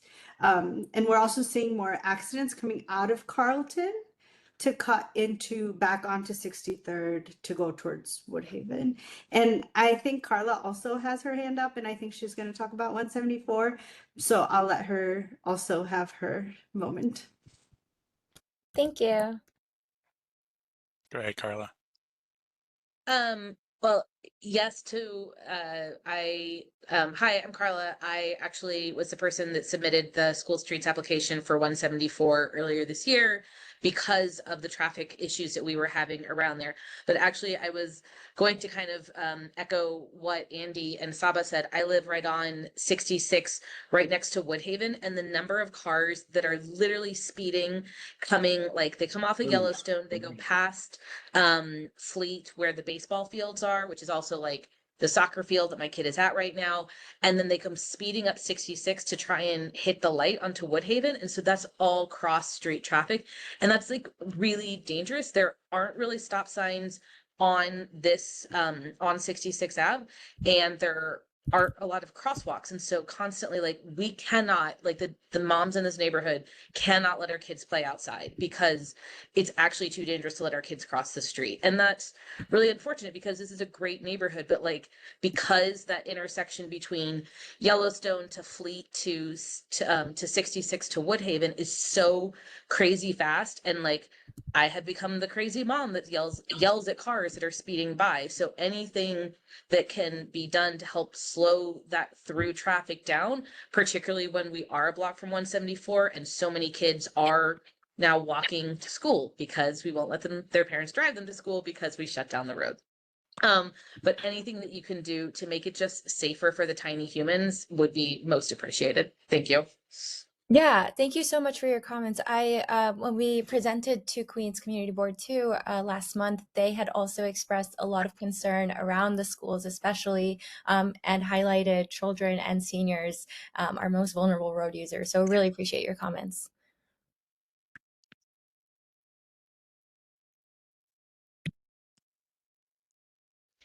I'm taking some notes on these roads that everybody mentioned. And Edgar, I'm happy to send them tomorrow, compile it all, and maybe add it to the sample resolution, or just share it all in a separate doc, and to see if there's any additional feedback that board members might have later on. Yeah, that would be pretty great. I just want to make sure that we haven't missed anybody. Is there anyone else who has a question for Emily? The board is clear. No hands Wow, are up. awesome. I love Um, all the engagement. Actually, Herb's hand just shot up. Yeah, I just wanted to say that it seems all of this is a modern problem from Waze and all the apps that are sending cars down these streets. They see streets that are less, that are moving faster, and they don't care if it's a school is there or something's there. They're just going to drive. A lot of these people don't know the neighborhood. And I know I went a lot of times through Staten Island, and the Staten Island Expressway is constantly bumper to bumper, but there's no service road for the Staten Island Expressway. You get off, you go through residential neighborhoods, and it's more trouble, a lot of times more trouble than it's worth. But we're at the mercy of these apps. And unless we could make streets one way so the cars can't go in there, we're going to have these apps send cars through our area. It's not looking at the old Hackster map and trying to figure out how to go. They're just told, turn here, turn there, turn here. And it's almost like being directed to do this. And the app should also, I'm thinking when they say right turn, left turn, whatever, they should say beware of school or beware of people crossing, or maybe they could put a message in these apps to acknowledge what's going on in the area that the cars are being sent. Thank you. Thank you. Yeah. Well, that's, I think, the big point that Emily's sharing with us is that we're not at the mercy of these apps, because there's actually a whole toolkit that we can advocate to be put in place to redesign our streets so that the algorithms that run these apps will no longer be sending cars down our streets. A bunch of hands now just went up just as we were done. So we actually have created a subcommittee to look at low traffic neighborhoods. And I just wonder if you want to keep your hand up, keep your hand up. But what I would suggest to folks is that they join the subcommittee. Pedro, if you didn't know already, you're the lead. And we're going to set up that subcommittee to investigate our neighborhoods and see if we can identify some spaces that would be appropriate to kind of workshop solutions to. Thank you, Saba. But yeah, so if there are folks like Carla, I'm looking at you. I know you don't have any time because you're a busy mom, but if there are folks out there who can help join this subcommittee so that we can workshop this and bring something back to the full committee that we can then take to the full board, that would be great. And Emily will be having them lean on you as well for help. Yeah, Peter, if I can just that's what I wanted to mention. So yeah, and definitely, I'm trying to at least get this committee going. So if you're interested in just like doing deep dives into this, and when I mean deep dives, I mean like we really go into it and try to figure out a plan for every single segment of the neighborhood and put it into a document together. This can definitely help push the city and DOT and everyone into finally solving this problem. I'm gonna leave my email on the chat, so just email me if you're interested in doing this. I'm looking for about 5 or so people, 5, 6, and yeah. And I would love to Awesome. have Carla, by the way, because I also have a kid, so I definitely understand and the time issues. And if it's helpful at all, I'm more than happy to come and present to the subcommittee as well and open up the discussion. Even if it's in person, happy to attend, whatever works. Awesome. Thank you, everyone. Gene. Thank you. Yeah, I just wanted to make a point around. I like the idea of the committee actually, because you can be really surgical about this. I think it's important that we don't kind of just pass a blanket resolution, and we're very, very thoughtful about where we implement changes like this. Like I live on a block where the neighboring block, the street was changed from a two-way into a one-way to prevent traffic from going into the neighborhood. So now more cars come down my block, which is okay, but it's it's going to be impossible for us to just one way every single street. So I think we need to just be very mindful of how we're implementing this, and have a very thoughtful approach around where it makes sense, where it may not make sense. Where like if it's a resident that lives on Metropolitan and wants to drive to Austin because there's not really a great transit option, they could still do that, and they could still frequent the restaurants without having to drive for 30 minutes. So I just wanted to make that point that I think this makes sense for some areas, but we have to kind of look at the full picture and make sure that we're being thoughtful and surgical about kind of where this gets implemented. Gotcha. Thank you. Thank you, Gene.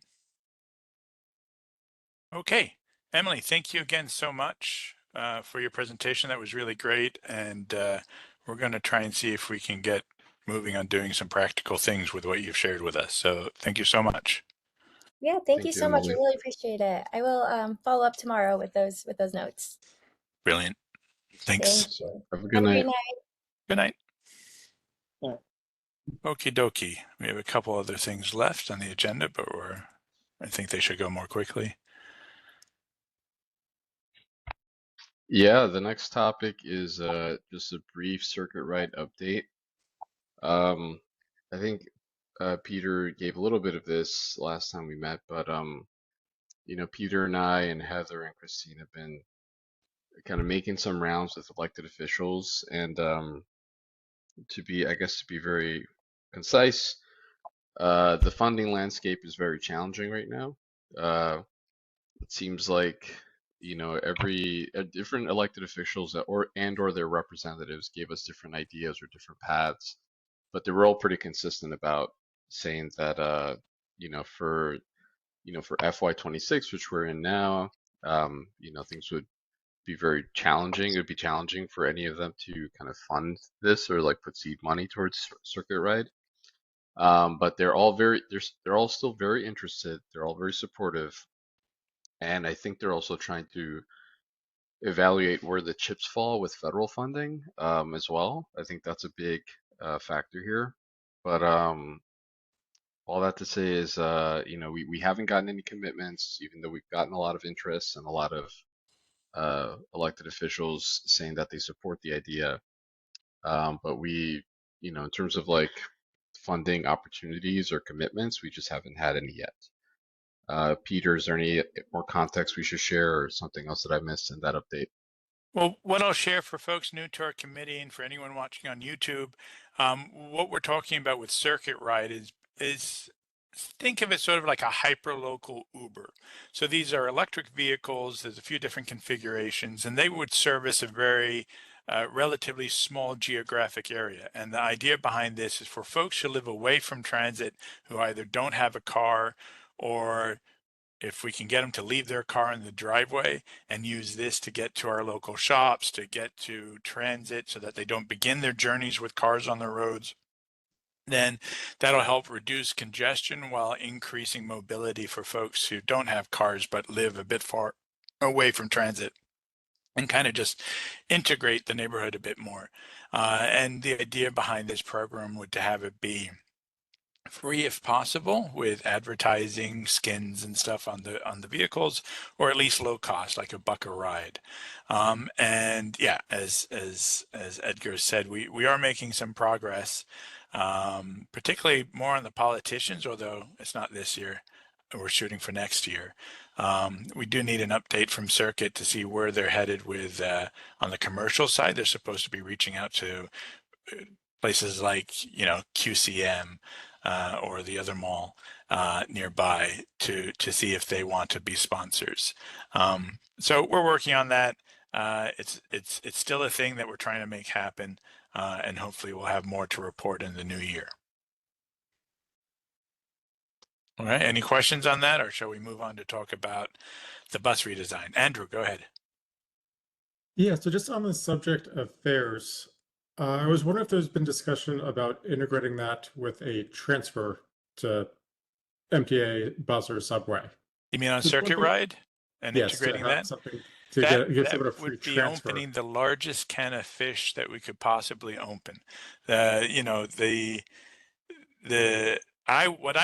my idea to research and find Circuit Ride started with a desire to emulate circulator buses I had seen in Washington, D.C., which were $1 when I first saw them, and then they became free.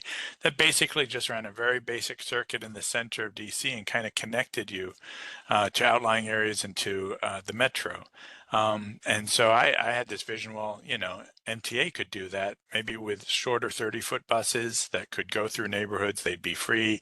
Their main goal is to pick you up and get you out to Woodhaven or Queens Boulevard so you could pick up regular full-size transit out there. But that's a whole different kettle of fish, 20-year budget plans, new equipment. So that's the answer. Is the short answer, no. Andy. I know the idea is like free or low cost, but do they have any data on their end of how much it actually costs per ride? I don't know what their cost per ride is. They do right now they're operating down in the Rockaways, but they have a grant actually from NYSERDA that helps fund a large portion of that. They gave us budget figures that we're using to shop around when we speak with our local electeds and for advertising partners.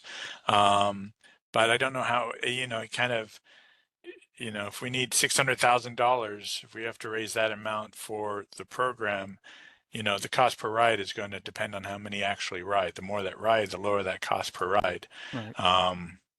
So I don't have that number. Sorry. Okay. And Okay. yeah. No, I was just going to spell out the acronym. NYSERDA is the New York State Energy Research and Development Authority. It's a state agency.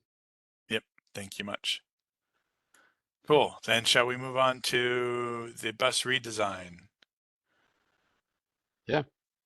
Sounds good. So, as you all should know, MTA has implemented its 2 phases of rolling out the Queens bus redesign. They started in June and finished at the end of August. And so now, several of our bus lanes have been affected by this. The one that's most notable that we're hearing the most issues with, of course, is the Q23 bus. That used to run both ways down Austin Street, but because of all the congestion on Austin Street, which is frequently a topic now in this committee, they decided they needed to move the bus off. And so instead it traverses that same distance on Queens Boulevard, and it runs from 108th Street and Queens Boulevard back and forth between Yellowstone and Queens Boulevard. That has made that bus trip more efficient and a bit quicker, but it's raised a whole bunch of other problems. So we wanted to create some space to discuss that and other issues that you are seeing out there with the Queens bus redesign. In particular, if folks have any ideas, not just about complaints, but if you have suggestions on potential fixes, what you think could be done better that we should be communicating to the MTA bus folks, that would be especially helpful, so that we can try and get some good ideas out to MTA. One suggestion that's come across our radar, for instance, would be I think I shared this with some folks, would be to take the taxi stand that's currently at 71st and Queens Boulevard on the south side, move that to the other side of 71st Avenue, so it'd be closer to the movie theater, and then take the space where the taxis currently line up, use that as a Q23 northbound stop, and then give the Q23 its own signal phase so that it can make a direct left turn off of that curb across the whole intersection of Queens Boulevard and begin its run up 108th Street. I have heard some feedback. That idea was run by DOT and MTA, and they had to get back to us with the reality, but they've indicated that that kind of a change would require a ton of work and wouldn't be something they could do anytime soon. I think we made them very nervous with the idea. But if anyone has any others, I'll stop talking and we'll open the lines. And we have Latrice and then Pedro. Go ahead, Latrice. All right, thank you. So I just wanted to say, I know the focus has been on the Q23, but I do want to say one good thing about the Queens bus redesign that I like is the Q38, they put a stop at Queens Boulevard and 63rd Avenue. I think that's a good thing because you can transfer from the Q38 to the Q60 or vice versa with no problems. Whereas before, you would have to go to 63rd Drive and cross the street and hope you make the bus in time and what have you. So that is one good thing I want to say about the bus redesign. My next statement is more of a question. I noticed that they moved the bus stop on Austin Street. It used to be in front of the library. Now it's in front of the produce store. Is that because of the construction that's about to happen at the library site? I was just wondering why they moved the bus stop. Does anyone know?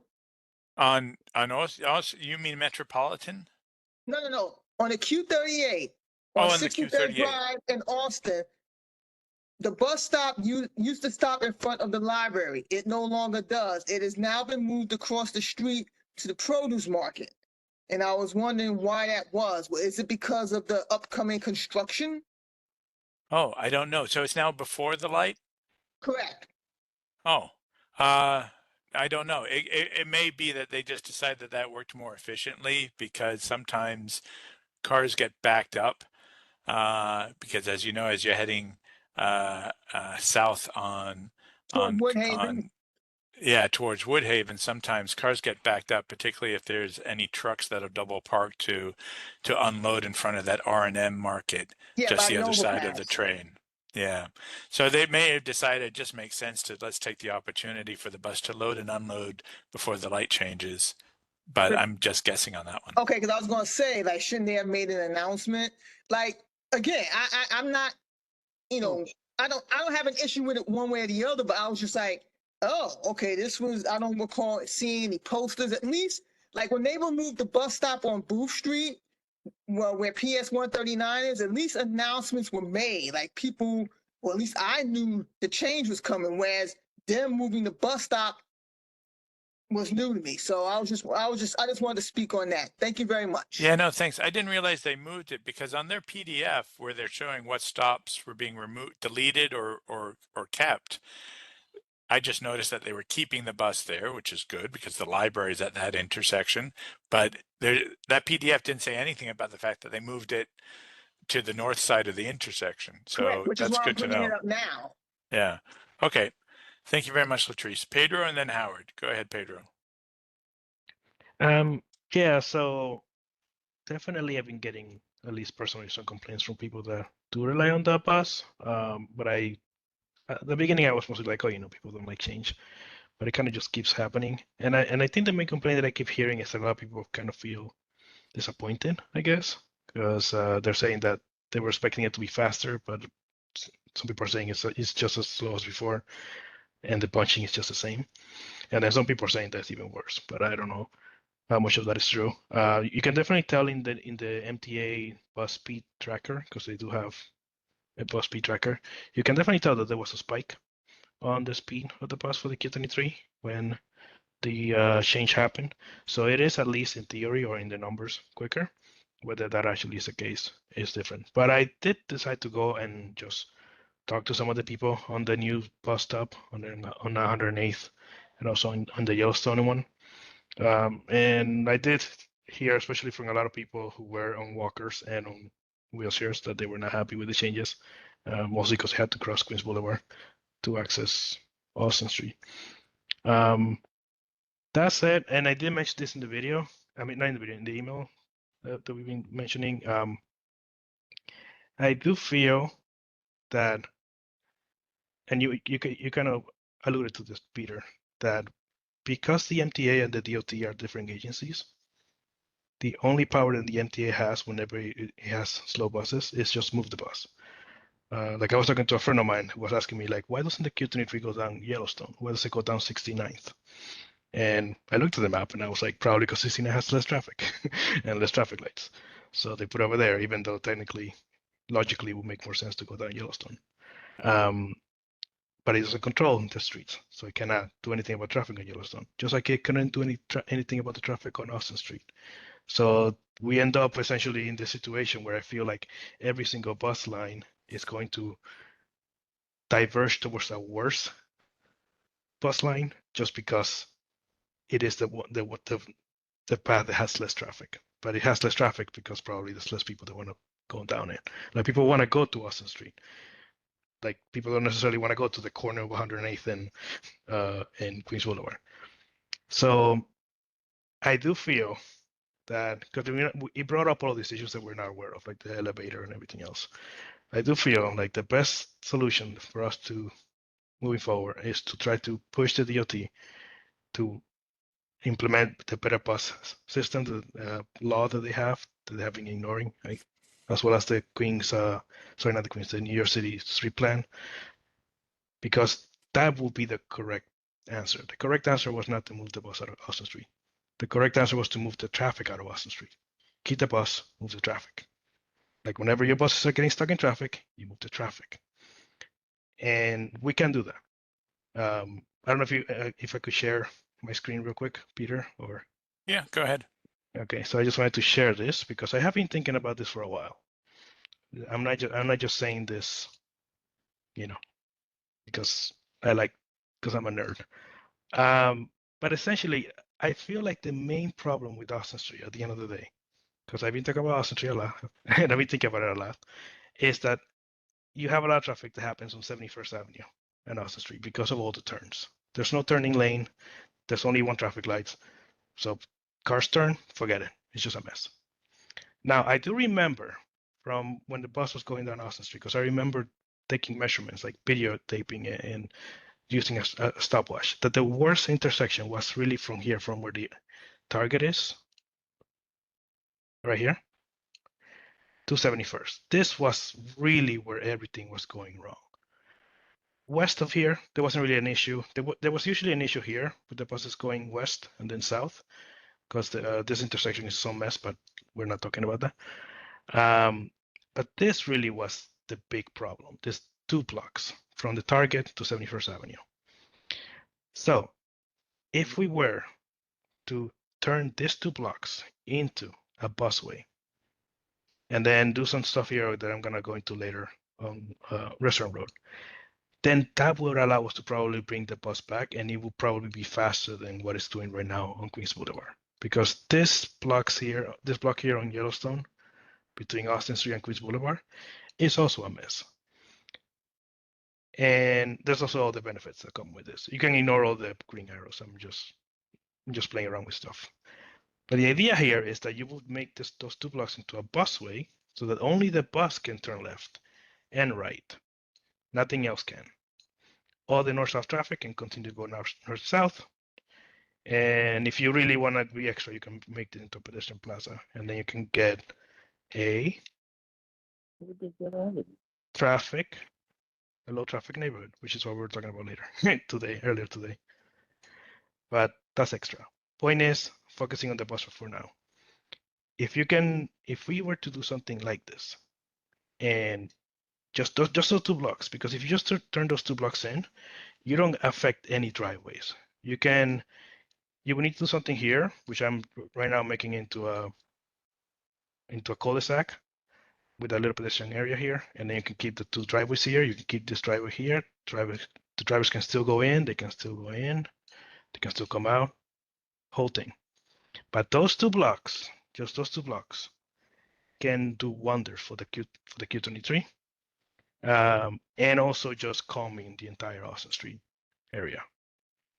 So I'm not saying that we do this specifically, but I'm just saying that I feel that we need to switch from this methodology that we have right now, where we're just asking the MTA to fix things, and we need to realize that at the end of the day, the MTA can only do is just move buses around. But the real solution to the buses being slow or inefficient or infrequent or bunching or whatever you want to talk about is the streets. And the MTA doesn't control that. That's DOT. Now, the city has plans, the NYC street plan that requires a certain amount of bus lanes being installed every year. Current administration hasn't been doing it.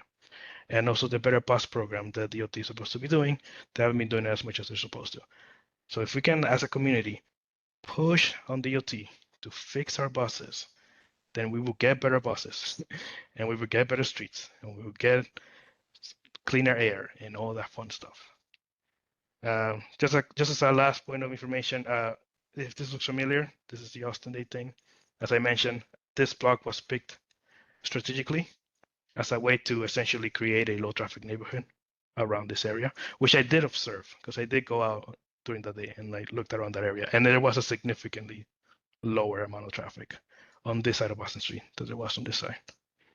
But anyways, that is what I wanted to say. I just mostly just want people to like realize that the NTA is not going to solve the buses being slow for us. It's going to be DOT, so we need to get DOT to fix this.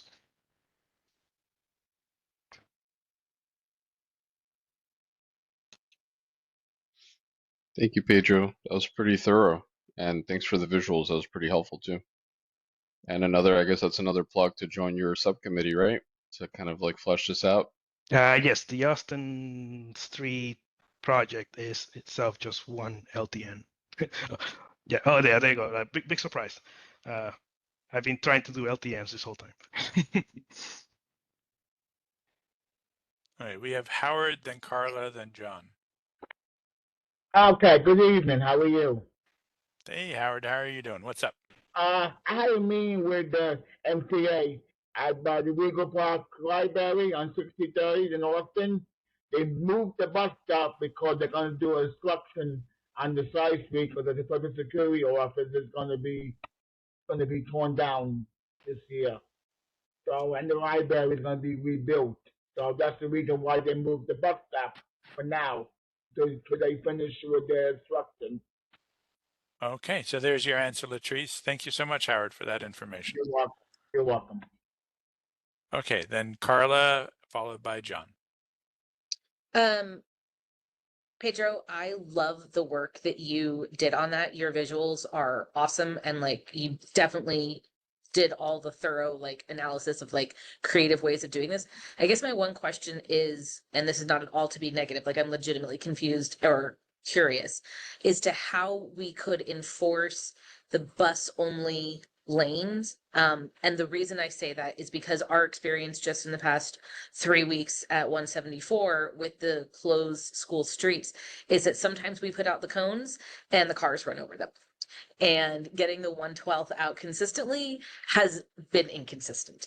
So if we know that the MTA is probably not going to have people stationed out there, I guess I'm curious as to like what kind of mechanisms are there that would allow buses to go through and not cars? Because unfortunately, I think we've all seen like some cars just feel like they're entitled to do whatever they want, which includes drive in bus lanes, or in this case, like driving down something that says it is for bus only. So like if there was a way to actually have that enforced, I think that would be an incredible solution, like creative, low cost, works for a lot of people. But I'm just curious as to like in your research and experience, is there a way to do that that doesn't involve having a police officer stationed out there regularly? So yeah, any insight? I'm curious to see.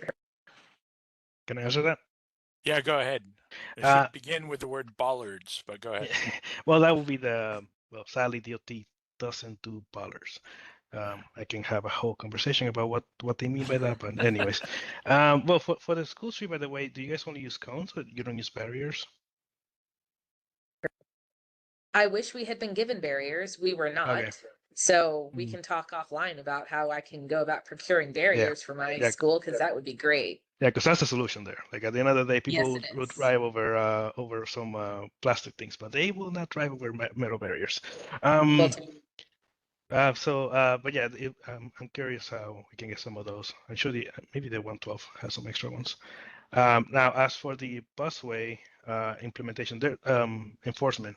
So there's a couple of already implemented solutions that the NYC DOT has. Like for example, on 14th Street, which is the biggest busway I believe we have in the city, they use cameras. So essentially, cameras will catch you, and then they will do that. Of course, people can block their cameras, they can block their license plates, and that's a whole other situation. The thing that I am, however, well, most people follow the law, which is a good thing, I guess. And at the end of the day, we only need most people to do this. The few a-holes are gonna have to, sadly, we're gonna have to have a cop. Like there's not really any other way around it. That said, it's probably gonna be way easier for a cop to enforce the busway than it is for however many cops we have right now on Austin Street. They just cannot keep up with all of the stuff that's going on. Like I know people keep asking about like, oh, we just need more cops to enforce the double parking. It's like there's only so many cops. Every cop that's on Austin Street is a cop that's not somewhere else. I'd rather our cops be doing something else that's more important than enforcing traffic and things. So if we can lower their, their workload, the better it will be for all of us as a society. So, but yeah, so so essentially cameras is really the most common way to go about it. Well, thank you. I appreciate that. Mm-hmm.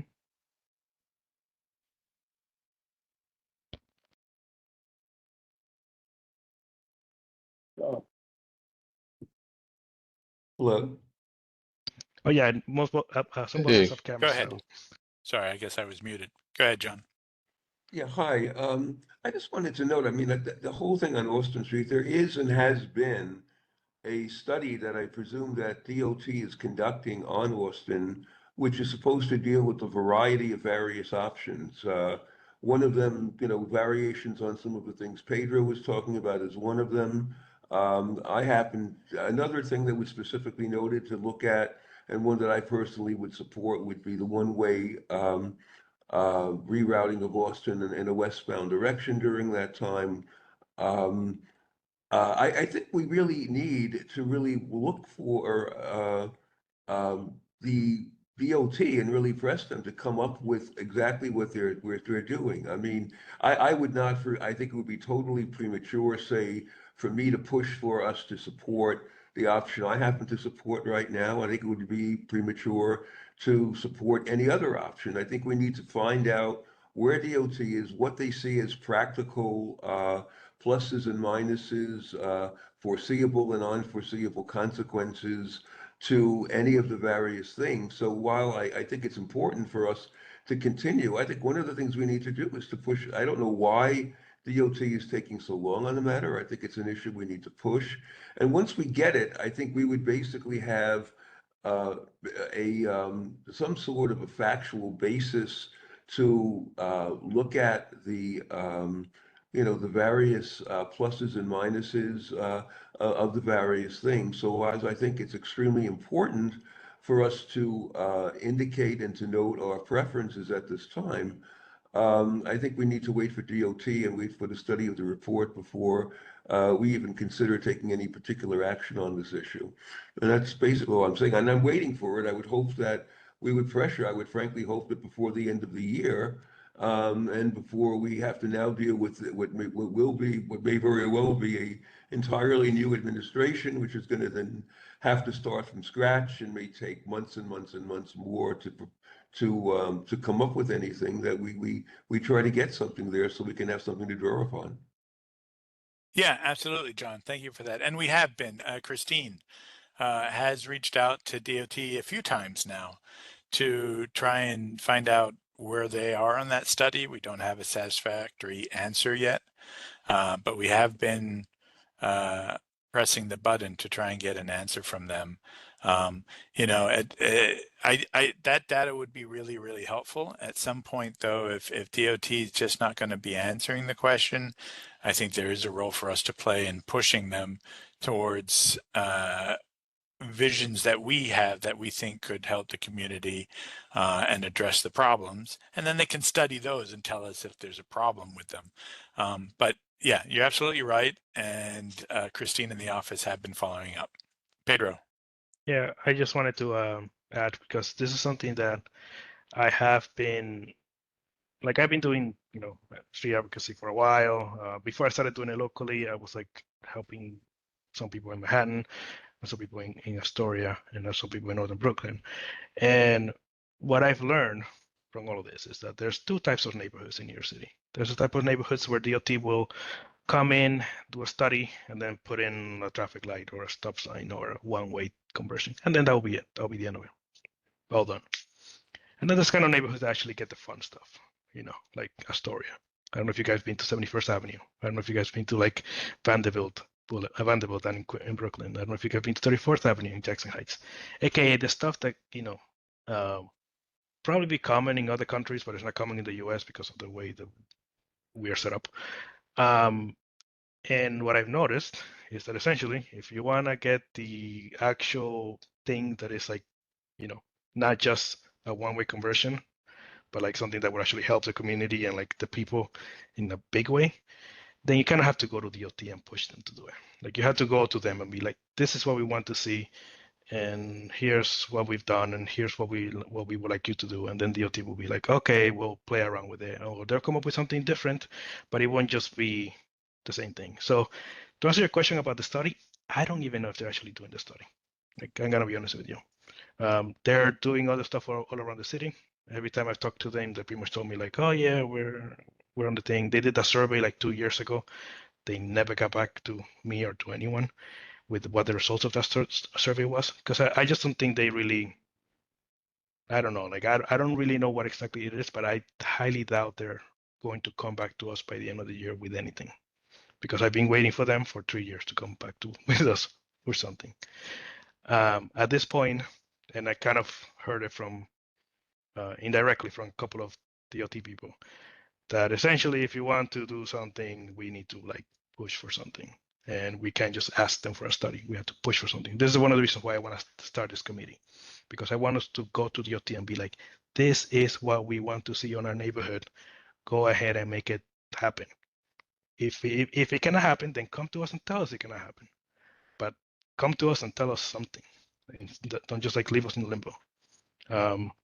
Anyways, that's just my 2 cents on that. Thank you, Pedro. Pat. I thank you very much.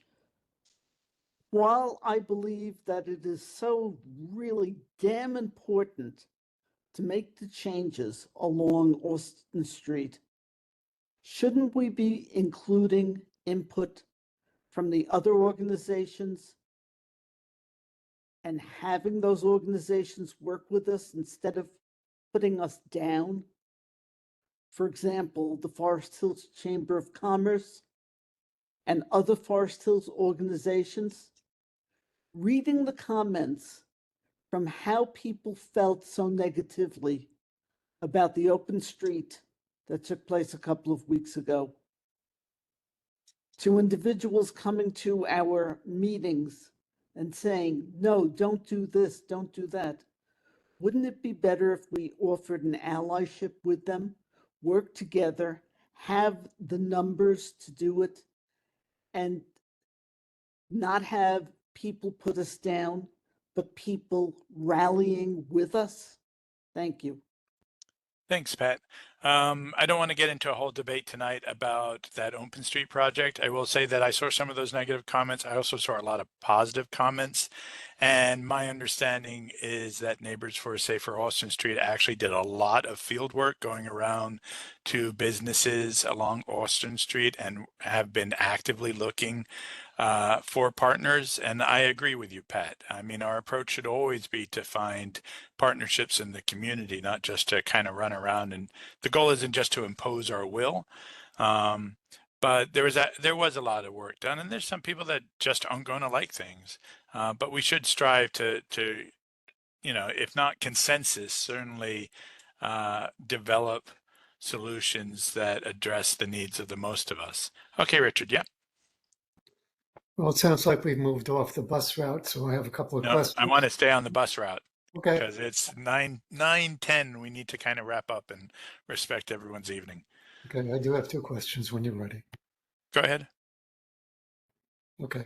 One, there does not seem to be any maintenance or management of the cross buttons, when you push a button and it says wait in order to cross the street, because each one I've tried over the time that I walk around is either you can't hear it or it's too loud. There's no consistency across any of them, and nobody seems to be managing or maintaining them. That's my first comment.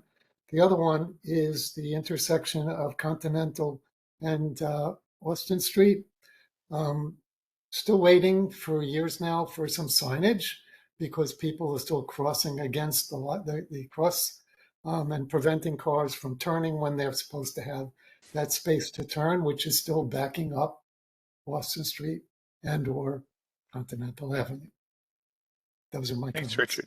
Have you put in 311 requests on the signal buttons that you're talking about? No, but I will. Okay, yeah, and then get that information to Christine in the office so that they can follow up. And as for Austin Street, yeah, you're right. Unfortunately, there's going to be some percentage of folks that just do that, kind of like what Pedro was saying. There's always going to be that one guy that decides he's the most important in the world and has to drive the wrong way on a busway. I personally feel maybe there's no signage that ever explained the change of that particular intersection so you could cross diagonally when all the lights are stopping the cars. Yeah, we People have don't asked for more No. signs from DOT several times. I think their concern is you need like a paragraph size sign to properly explain what was happening. But I was about to say, my experience has been that more and more people these days have figured out the pattern. They've even started crossing diagonally, which I wish DOT would paint a proper diagonal crosswalk. But they figured out that they can use this time to cross diagonally. Thanks to the barn stands, they can actually get to the opposite corner without having to cross twice. And I think I see more people complying, but there's always going to be somebody that doesn't. We can follow up again with DOT for signs saying, pedestrians wait for lights. But I'm pretty sure there are signs up that says, pedestrians wait for signals. There was some not so wonderful signage that didn't last very long when they first installed Oh, it. they took it down. I see. Okay, I'll ask Christine to follow up. Or it got damaged or whatever. I don't know. Yeah. Got it. Saba. I just have a quick question. I know that when we first talked about the bus redesign with the MTA folks, they said that they were going to do one bunch of outreach for part one and one bunch of outreach for part two. I remember seeing part one happening, and I don't think I saw part two happen as more frequently, because sometimes I've noticed people still kind of waiting for the bus for the Q23 in that area, and some being like, oh, the bus doesn't stop here. Yeah, I was riding the Q60 yesterday, and there were a couple times where people were like at the back door saying, "Open the door." And this bus driver was being very cooperative and letting folks off. He even stopped at an old stop to let somebody on. But you're right. For whatever reason, they people still don't have the knowledge and information. It always takes time, and when I say that, I don't mean days. I mean months for folks to kind of learn the new way. But you're right. I don't remember seeing as much either. Latrice, did you have Yeah, I was gonna something you wanted say to? I had the opposite experience. Like I saw MTA workers handing out flyers on 63rd Drive during the summer. So I mean, and yes, I've experienced that as well, Peter, on riding the Q60. You know, like old stops and whatnot. But in my experience, I can say the MTA were hitting the streets, putting the word out about the changes. So my experience was the opposite of Saba's. Thank you. As Saba said, she did see it for the 38, but it was sounds like it was uneven in places depending what lines we were dealing with. And they might have front loaded some of the outreach for phase 2, meaning they may have their outreach they were doing for phase 1. They might have been handing out flyers that also so, and for your line, that'll happen at the end of August. So they might have done some of that outreach all at once. Okay, is there anything else in terms of bus redesign feedback? Pat, you're muted. There you go. Can we please still work on getting 67th at Federal Triangle back? Yes. Yeah, that was something that we tried really hard. Every time we had feedback sessions with MTA, we asked them to keep Fedorov. We put it in writing twice that I'm aware of. So we're going to continue to give that feedback and see if they will revision it. The bus redesign folks did tell us that they were going to be monitoring these changes and kind of a couple times a year they would be open to making new adjustments based on what they were seeing and the feedback they were getting. So absolutely, that'll definitely be one of the things that we give them feedback on. Also, before we close, I want to share that, well, Anisha, you want to go? Go ahead. Yes, I'm sorry, but can we go to Target and just ask the managers how if the sales has go down since the change of the routing of the Q23? Because a lot of seniors, it's a long walk from crossing Queens Boulevard and then walk all the way to Target. So that could be something that influence too. All right, that's interesting. I think the way to do it really is to ask MTA to do that. I'm not sure Target would be keen on handing out their sales data just to the board, but it's something we can ask MTA to kind of do follow-up research on. I say it's That's a no good harm in idea. asking. I'm The sorry, worst what, thing they can do is Latrice? tell us no. Yeah, but yeah, I'll talk to Christine about it at the office and see if that's something that they can do some outreach on. Edgar and then Pat.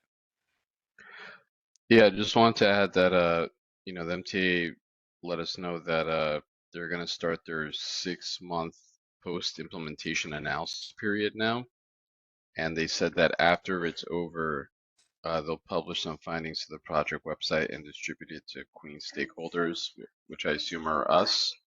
So yeah, they're starting to evaluate this, and hopefully in fingers crossed in 7 months we'll have some real data on like what has happened since both phases have been implemented. Thanks, Edgar. Pat. Are we at the point of new business for some very quick items? Yeah, I think so. It appears that our bus conversation is done. I'll just, if you let me close it out by letting folks know who might not have heard that for the Q23 at 108th and Queens Boulevard northbound, so beginning the run up 108th Street, there's been a lot of issues there with buses, especially if two buses come and they're kind of backing up to the point that they then clog traffic because there's a concrete pedestrian island right there at Queens Boulevard and 108th. So they are going to implement a change where they're going to remove the rest of the parking on that block so that they have enough room to pull two buses in away from where that concrete island is, so that buses will no longer be blocking any cars that are turning off of Queens Boulevard and trying to then move up 108th Street. So there'll be also more room for folks to queue along 108th Street so that they aren't wrapping around. We heard complaints about the building behind. So they're trying to make some adjustments, and we can keep giving them pointers on what we're seeing, and hopefully they'll address them. Okay, so yeah, so Pat, let's go to new business. Go ahead.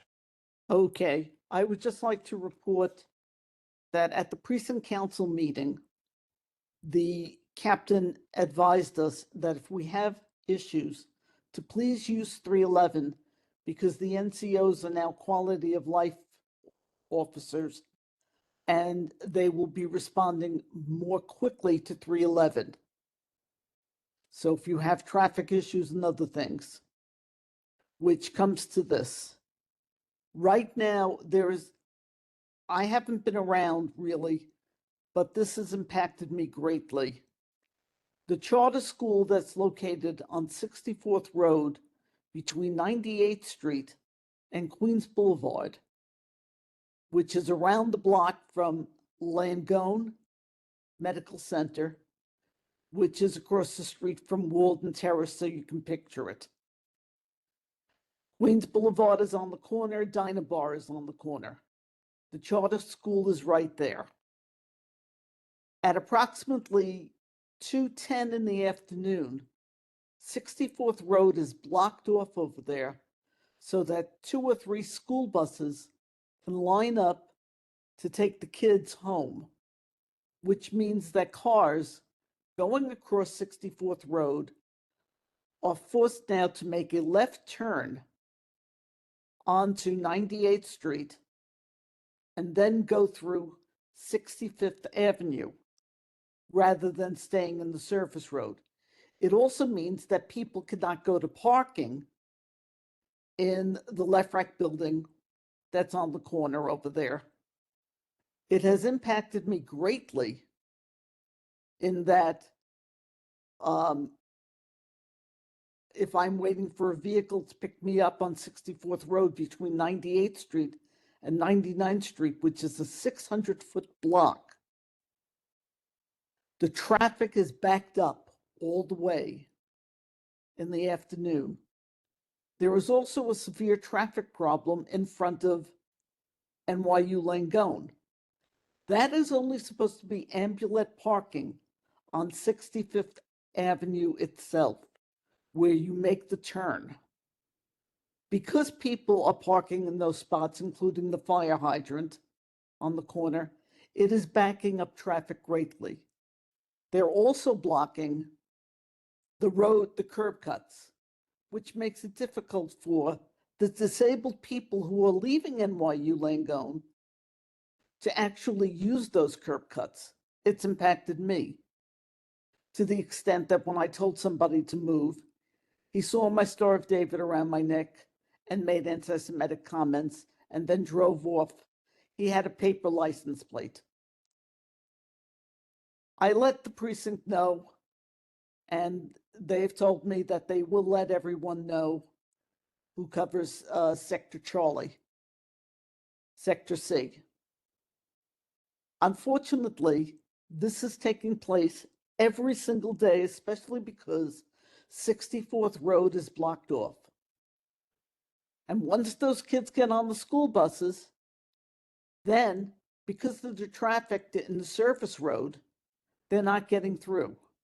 Because of the NYU issues, the Q60, which is at the bus stop, right there under the scaffolding, has issues with people in the middle of the road parking in the bus stops, so that individuals who are disabled coming from the Langoon Medical Center, including the infusion place, cannot get onto the buses.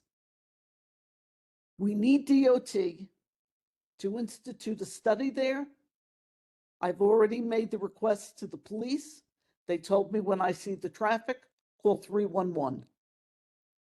This is a horrid issue because if you're also in a metered taxi and you're sitting there for 20 minutes in traffic because the school buses are blocking everything and because it is raising your fare.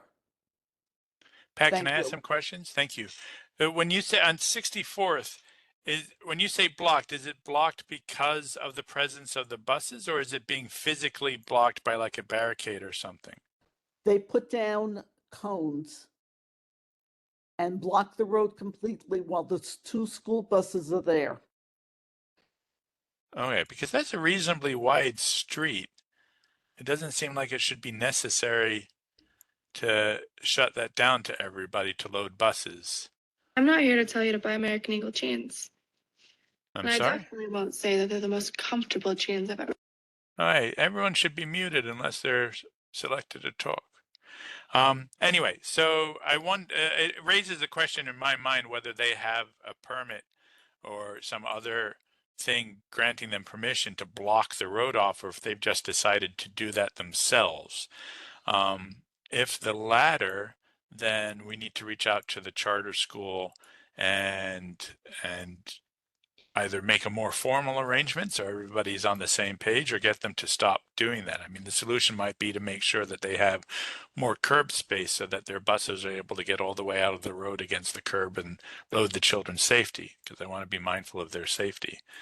I'll ask Christine in the office to see if we can get an answer as to how authorized those cones are. And then maybe the next thing is, as you suggest, see if DOT can kind of study the patterns in this area to find another solution. But yeah, I mean, it's a super heavily traveled corridor because this is the way that you kind of get up from the well of Yellowstone and the back streets towards Queens Boulevard, is to come through these areas. Okay, well, thanks for letting us know about that, Pat. There's just one more issue, if I may, very quick. Yeah, very quick, because it's 9:30. In front of 9525 Queens Boulevard, which is the Northwell building. Yeah. I got stuck in traffic there, going on the Q60 the other day because there were too many accessorized people. It's metered parking. I thought we had suggested months ago that we would make places where there would be, instead of metered parking over there, that we would have drop-offs and put no standing signs. We made the request. DOT denied it. DOT is right now kind of stubbornly following. They have a formula, that based on the number of entrances into a commercial building, that translates into the amount of space they're willing to allocate as passenger loading, offloading space. And so at the moment they're saying they don't believe that it's needed. We'll bring it up again that this is still happening. Right to the council member, that specific area is going to be Jim Gennaro's district. And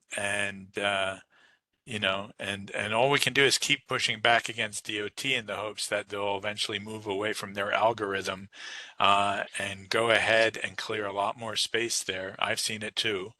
Whole buses and line of traffic get stuck behind somebody who's double parked to load somebody into their vehicle while all the metered spaces are taken, and there's a parking lot on the very backside of that building. Like, we don't need those meters. So yeah, we'll follow up again. Yes. Pierre, the Yes, reason for Anicia. that is that the Langone Center have moved all his cancer area to that building. That's why so many Is that dropping Langone off or people. Northwell? No, Langone. Oh, I thought that was Northwell's ambulatory care center Langone. now. Yeah, no. Langone is on Queens Boulevard. Oh, with no, no, no. Yeah, 66th I'm Avenue. sorry. I'm sorry. That's Got the the one wrong before. address. Yeah. Yeah, this one is down by Yes, yes, 62nd or 63rd yeah, Avenue. yeah, yeah. Yep. We'll ask again, Pat. You're absolutely right. Thank They you. haven't been willing to make that change, though. Okay. Any other new business before we close the night out? Not seeing any. So please, if you're interested in working on the low traffic neighborhood subcommittee, please reach out to Pedro. And then hopefully Pedro can get you all into a meeting in the near future so that they can report back to us. Pedro, let us know your progress, and if you need us to blast out to the committee to kind of get more people your way, and then maybe if we can get a report back, say by our November meeting, if that's not too soon, let us know. But we can hold a space for you on that agenda. I think next month, what we're expecting is to have an in-person meeting. Because we're going to have City Bike come and talk to us about their plans for expansion in the district. Yeah, exciting stuff. So that's going to be an in-person meeting right now. We're looking to hold that at the funeral home. I'm blanking on the name. It's on Queens Boulevard. Well, Schwartz Brothers. That's it. I actually did 76 have Schwartz in Road. my head. Thank you. Thank you, Yeah. Herb and Howie. So yeah, so right now we're looking at holding it in Schwartz Brothers. We'll, you know, we're just checking on them to make sure that date is still good for us. Okay, so plan for that. And we will be in touch. And always, if ever you see anything, first thing you do is you call 311. Second thing you do is get that service request number to the folks in our office so that they can follow up. And then, of course, let the committee know. And we can think, if it's a big enough thing, we can add it to a future agenda. All right. Thank you very much, everyone. Thank you, Edgar, for organizing tonight's meeting.